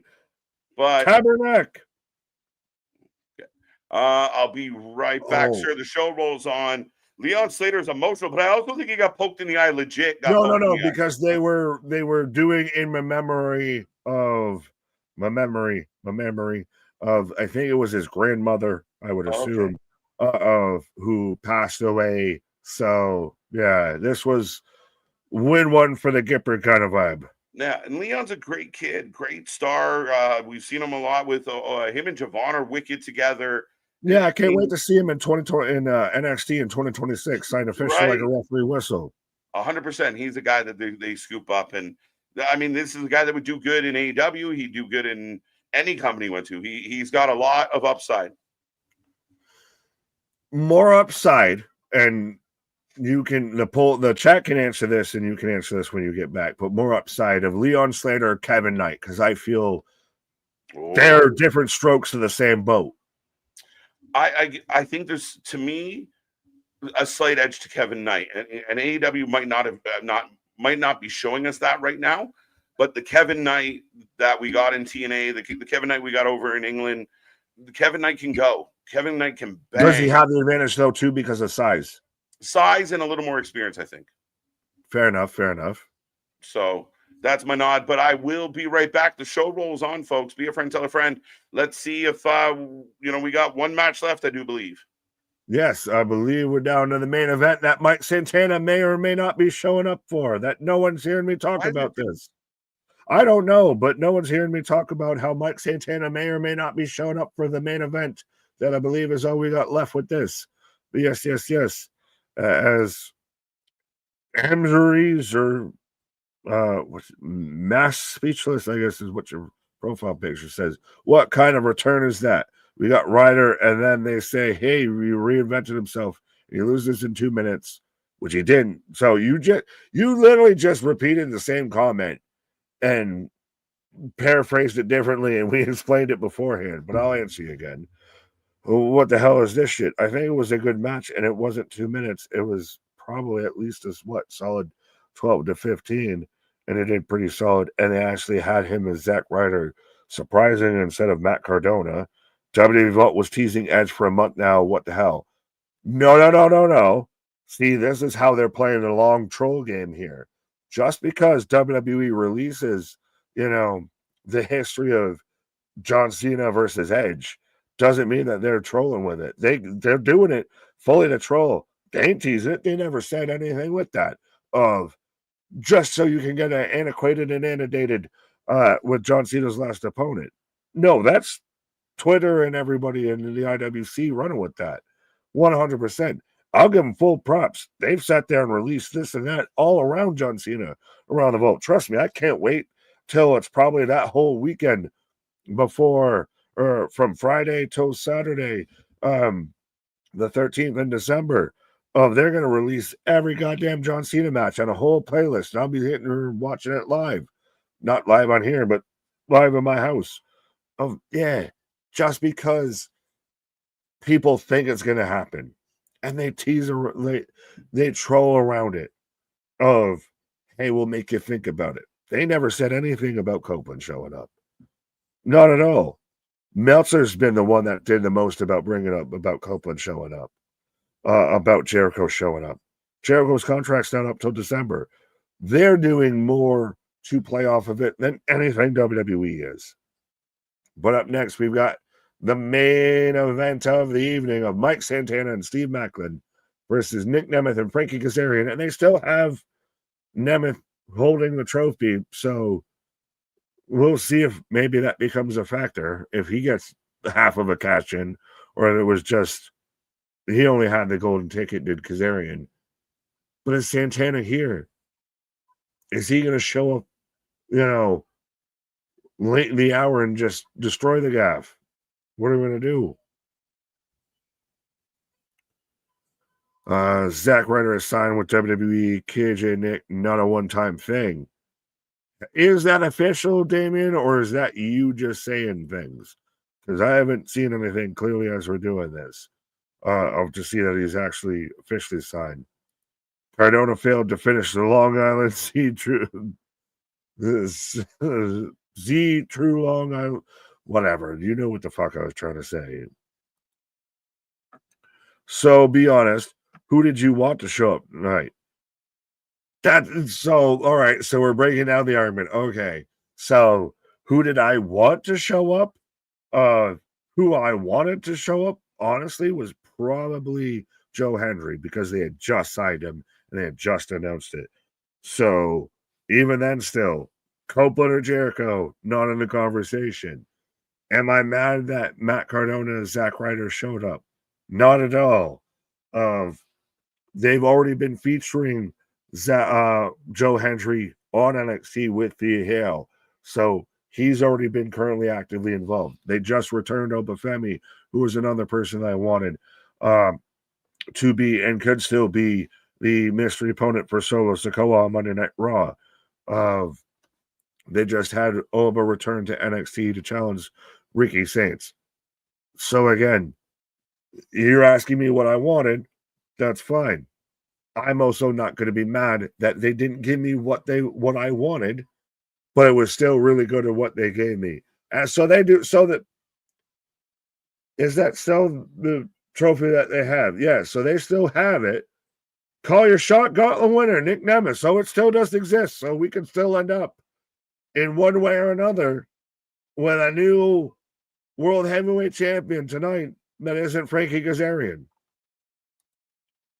Cardona, there we go. We figured it out. We finished the sentences. Mickie James, Mike Santana, and Steve Maclin versus Frank Kazarian and Nick Nemeth. Yes. So, folks, let us know who you got. And why is it probably going to be somehow Nick Nemeth in all of this? Edge can still return against Solo. It makes sense. They need to tease it more. Sir, all right, we're going around and around with circles of teases. They teased this, but they didn't tease this. But they need to tease this more. Just let the story play out. Stop trying to be the fucking booker and the writer at times and just critique on what they present before you. I guess this is the best way I can put that. As Kaz is out here, I feel like he personally flipped me off there with flipping the bird to start his entrance. But yes, you're new, and I feel like KJ specifically just left me out here to call this of your new world heavyweight TNA champion, your TNA heavyweight champion, Frankie Kazarian, and still no Mike Santana. We had Maclin come out, and then we've had the heel team come out here. No Santana to be seen. So is this going to end up being a 2-on-1? Yeah, you shut up with your Kaz. Because to be honest, if you got Zack and Edge, sir, we get your fucking comment at this point, respectfully. Understood. You are going through yes, if open world policy was a thing and anybody and everybody could be, showing up. Yeah, I'd probably put Copeland involved in it instead of Zack Ryder. Was that a situation that's actually going to happen? No, because contracts in real life work. I book Zack. Shut the fuck up, KJ. Then you come here and you defend it. But yeah, no, it's one of those, we got your point. You really wanted Copeland. You didn't get Copeland. It's okay. Sometimes the shit is still good, my guy. It's okay with what they did and what they had available at the time.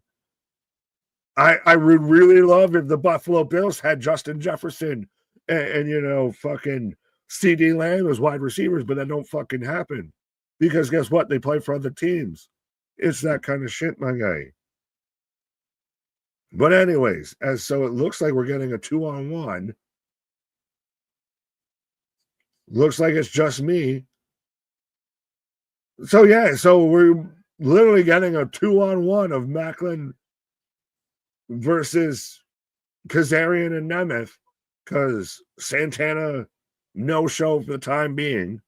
Now does he show up and he wrecks the gaff and turns the tide? Does he still walk out of here as world champion somehow, some way? Do they just completely course correct and we did it for a pop? We shall see if Frank Kazarian leaves Turning Point as because that's the thing, is he could lose it not even to the opposing team. He could lose it to his own partner here. Zack Ryder has signed WWE, has new merchandise in WWE website. Again, Damien, they own the trademark. They can still just sell it. I don't have to sign them. But I'm not saying at all that you're wrong. I haven't seen. Can anyone else out there fact check of if they've announced or it's been leaked out that Cardona signed? because they own. Maybe that's why they had him come out as Zack Ryder instead of Matt Cardona. They own the gimmick, they own the trademark, so they can pump that shit out. Ooh, Macklin setting up for the kill shot. Hits it. Surprising, Macklin's dominant force here out here by himself here. Foot on the rope, foot on the rope. Ryan Nemeth out here looking like he's a fucking Gronkowski brother. Santana gets his revenge and Nick cashes in his contract to win. Ooh. Could be, could be. Val and Wrestling for Life. Will you be the new internet champion? Huh? Uh-oh, I think we're... Oh, Jakara. Distraction. Super kick. When did this become a pairing? So Jakara Jackson teaming up with now watch, someone's gonna be like, well, did you know she had like military background or something? But Jakara Jackson out there helping out Macklin, landing the super kick out there on Ryan Nemeth. Oh, that ties into the shit before because he was a douchebag before. What comes around is all around. 4 live champ. Do you think we get Mike Santana right now? Right here? Right now? I got a 1-2 on Zigglypuff. It'll be interesting of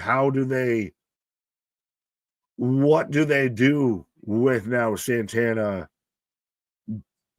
at least very much appearing disgruntled, showing up late to the party here. Are they going to sell it that he was mad, he was upset, he was waiting in the wings? Or is it, waiting in the wings? Delay. Chicken wing ain't no thing but a chicken wing. Right, waiting in the wings. I did more than ever do. I think it's a work now. Like they would have.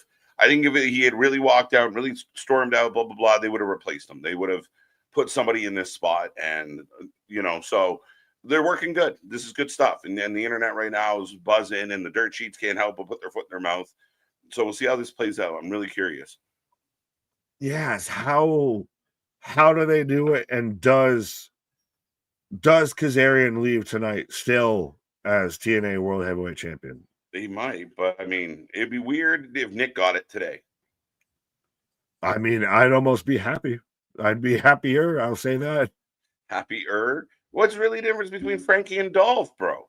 He has my name. Let's start there. Okay. Listen, you cheer for Kiana James and Kalani Jordan. You can't, Mr. KJ himself out there can't knock me for pulling for a guy with right. That makes sense. I would truly book Matt Cardona or Zack Ryder instead of Edge in 2025. Explain. Edge is broken. Edge is beat up. Edge doesn't do what Edge used to do. Matt Cardona is a better in-ring worker than Edge in 2025. But the difference is, are you booking them to book them long-term, or are you booking them to face John Cena? Fair enough. That's a good argument. I will give you that.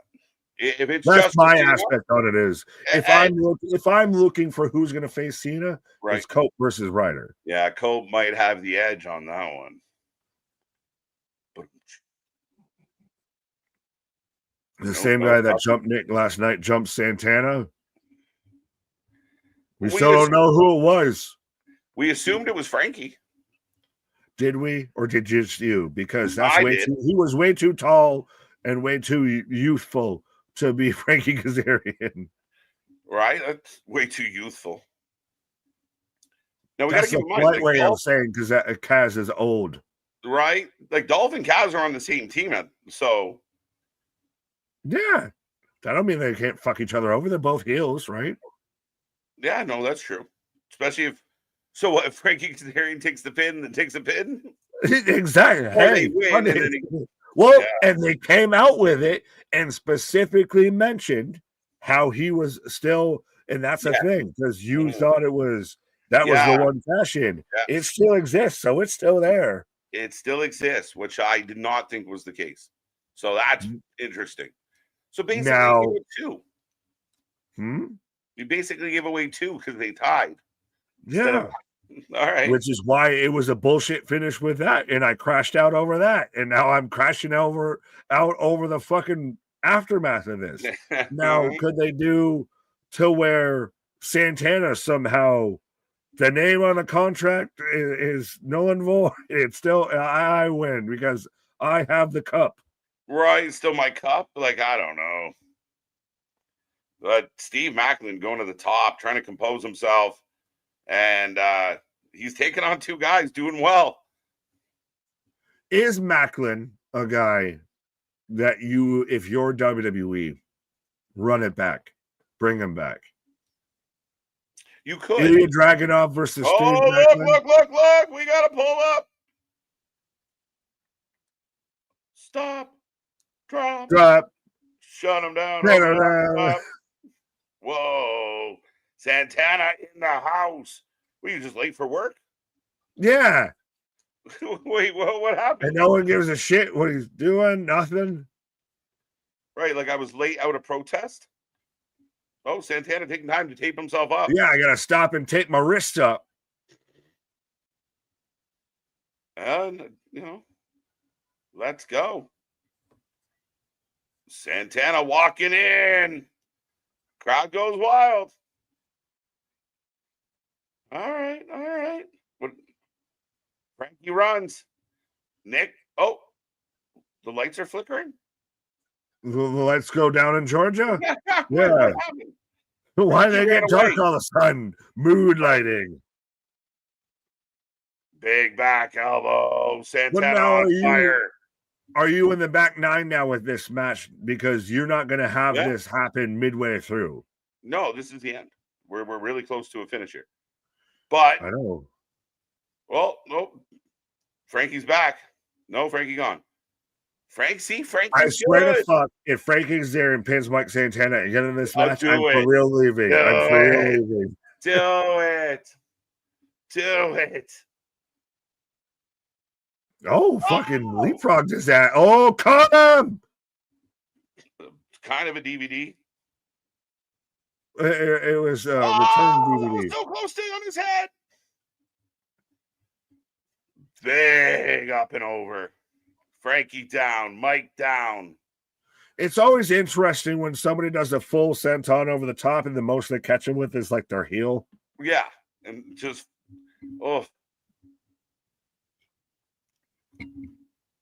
Again, any explanation as to why Santana wasn't here before? No, I don't know. I mean, did he just get released from the hospital because of his elbow? Remember, his elbow got Pillmanized. Oh, yeah. I can't wait until the Evolve C team shows up here to fucking cause chaos again. A team. That's but still, that's an NXT F team. I'll take the Dark State over that fucking team. Stacks, Jensen. Lexus King, TNT. But what it does is it sets up Evolve to lose. You super kick. 1, 2 count.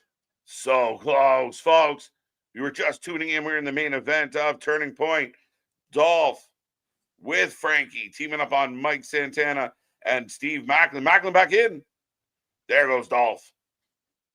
Frankie, Mike. I swear to fuck. If he pins this man. Frankie. Have a good night. Frankie. Our shit is real. Our shit is raw. I will not be here. Roll through. Roll through. Do it. 2. Big knee. Why do you hate me? Dude, the best heel in the company. What is Chris Jericho? Discus clothesline. Mike's going to do it. Mike gets revenge. And there you go. Santana gets how you can't make that face. You got revenge. That's not revenge. I was literally about to say that's not revenge. That's like revenge. You stabbed me, so I flicked you in the elbow. Like that's not revenge. That's not equal. That's none of that shit. What are you talking about? He doubles down on the fact that he gets a rematch. This is good shit. Does he get a rematch? Who gets a rematch? He lost the belt on a fucking cash in. And B, now the only thing that would be funny here is if Nick Nemeth catches in now that Frankie's half dead. It could happen. Fun fact, Zack Ryder not on the WWE page, but his shirt's just been added to the WWE shop. That's what Damien kept saying, that WWE signed Zack Ryder. I was like, no, they own that part of the trademark. They don't own Matt Cardona. So that's why he came back as Zack Ryder. Mm-hmm. But it's funny because he was Matt Cardona in NXT. Right? When he came for fucking when he came for the invasion. The invasion, they couldn't call it the invasion, the excursion, the inclusion. Right? They didn't call him Zack Ryder during that, I do not believe. Nemeth's looking at the cup. Dude. Now, but no, you watch, he's going to cash it on Macklin. That'd be hilarious. Oh, he's got a cup. He's got a ref. Come on. Yo, that would be really done saying it. I hate, and I'm, oh, wait a minute. Brooke Jensen. B team, go, go, go. Who gives a fuck? I don't know. What's wrong with this? Everything. Oh, get out of here. It's I will. It's right on level with TNA. It's nothing. And again, this says that's the worst part about it. It's right on the level with TNA. They've already fought the other guys. This is different guys. And little it's TNA up to win. TNA is going to win this. But no, this, in the name sense, in the disparaging version of TNA, this is the most TNA kind of thing. You're acting like TNA is not at that level, bro. That's the funny part. Like, they're getting dudes from Evolve, my guy. That doesn't blow my mind when it comes to TNA. They are scrubs 100%. But it's so do they all work for Kazarian? Because they're all literally pointing at him. So Frankie Kazarian is the puppet master. No way. No, they're beating him up. Are they? Because Tyson and Tyreek just went all the way over this man. Bye. I came in like a wrecking ball. Like, that's so funny. Okay, see you later. Bye-bye. That's how I feel. You can have all of this. This is very much what I'm mad at. I mean, Stacks can wrestle. You were bragging. You love Dempsey. You love Dempsey. Stacks. Do I? You did. He's right. He's a young Nigel, my guy. No, don't you? No, he's a young Regal, my guy. This is just. Yeah. Oh, this is Sour Patch Kids. But they got Lexus King. He's part of the actual NXT roster. Don't you fucking try and justify this shit. I'm fine with this shit. Because they're beating up fucking Frank. Dude, you already went on about how, like, Frankie's the shit.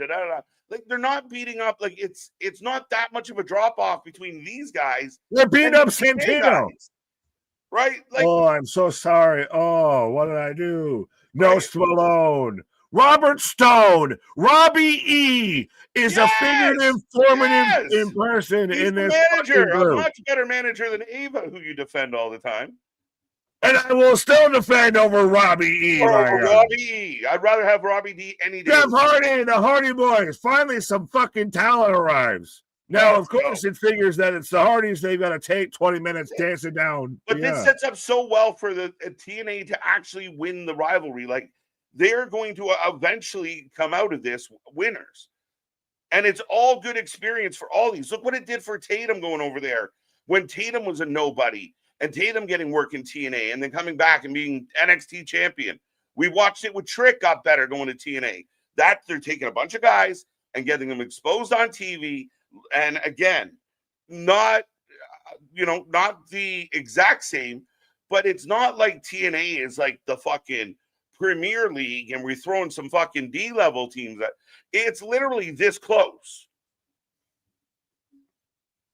So Evolved is the same as TNA. No, it's slightly behind it, though. It's not that far off, and these guys aren't that far off. Like, when you look at the roster, you're like, okay, they're not that far off.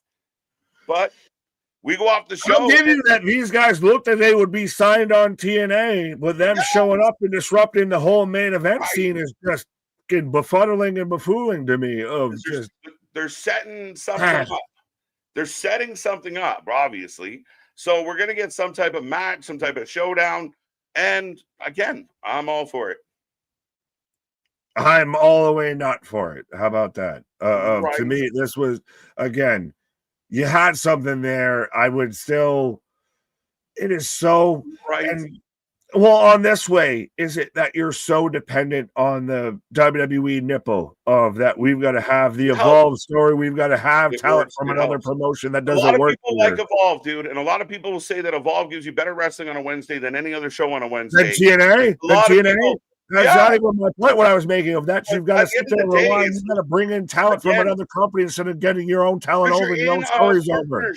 So you work this angle. I don't see the problem with it. And I just gave you a couple examples of guys that came out better for doing this with this relationship. And it's good. And TNA needs an influx of bodies. So if you can get some guys from Evolved into your show to get some work and, kind of fluff your roster for a little bit, I think it works just fine. That is the equivalent of cash considerations. We just signed Joe Hendry, and I gave you cash considerations. Yeah, not really, man. And again, it's like it's not that big of a deal. And it's, again, you can't have, well, TNA's down here, so it's not that far off. It's not like they made a huge jump. Is it their B squad? Yeah, they already fought the A squad. So this is the B group. But is this how TNA not that much of a drop off? Is this how TNA comes out of a 4-week layoff out of Bound for Glory? Layoff? Huh? This layoff got brought up twice. Who gives a fuck? They were off for 4 weeks. And they took a whole month off. What are you talking about? If we took a month off, I think people would notice. They still put shows on. Like, I mean, at the end of the day, it was a month. Like, what does that have an impact on how they book anything? That you would want to come in with a fucking impact, literally pun intended. I said, if we took a month off, people would notice. Everybody's talking about them right now. For better or for worse, they are on the tip of everybody's tongue. They got more love in the last 24 hours, love or hate, but they're getting so much attention right now, Nick, and that's why they're doing all of this. Period. So is Vince Russo, and so is JCW. That's a great No way. You're giving young guys an opportunity to get on TV, and it only strengthens everybody. So, I mean, again, it's not that much of a drop-off. Guys that you used to champion, like Jensen, like Dempsey, they're involved in this. Guys that we haven't seen in a while, but they were mainstays in NXT for a long while. Dempsey doing nothing, send them over. You have Alexis King doing nothing, send them into it. Stax was in your favorite fucking faction, send him over. Like, I don't, again, these are guys that were legitimately in NXT for years that weren't doing anything, so they gave him something to do. I don't see a problem with it. And again, where's Ridge Holland? Ridge Holland could have been doing this. What's that? I was joking. I'm saying Ridge Holland could have been doing this, but you can keep going on about, oh, you used to cheer him. Yeah, you didn't have any players that used to play for a team you cheered for that now just are on somebody else's squad, or that you kind of, you fell out of love with. Okay, yeah. That's this squad. This is the B team. Go. But again, I don't know what the thought process is. They just came off the other stuff. But like I said, the main guys are tricking that. If you keep running it back, are we doing it too much? Well, we got a whole new crop. But you didn't need to do it. You could have just had the Nemesis shit. You could have just stayed to your own internal shit. But if they're building this to something like a pay-per-view, a show, showdown. So if they're not doing this not to do that, bro. Come on now. You know better than that. They're not building it for nothing. Do I? Or do I like to argue? No, you don't like to argue. No, I do. I think my heart and my cardiologist doesn't like when I argue. 6 out of 10, no Tessa. Mega, thank you for the super sticker. But folks, we're done. We're coming back on Sunday for members only. That will be up soon, so keep an eye out for it. But members only on Sunday evening, probably in and around supper time or a little bit later. And Monday, we are here for John Cena's last time at MSG. Stop on by, be a friend, tell a friend. Check out all our socials. Check out our Discord. And again, save your friends from bad reaction. Send them to the Wrestling for Life Network so we can help them out. Yes, but yeah, Monday Night Raw, the last time John Cena on WWE weekly television. Final SmackDown we've already had. Now your final Monday Night Raw in MSG, the mecca of pro wrestling. Our shit is real. Our shit is raw. Our shit is authentic. When you talk about that wrestling, but put that for life with it. See you soon, folks. Have a good weekend. Good night. See you on the flip side.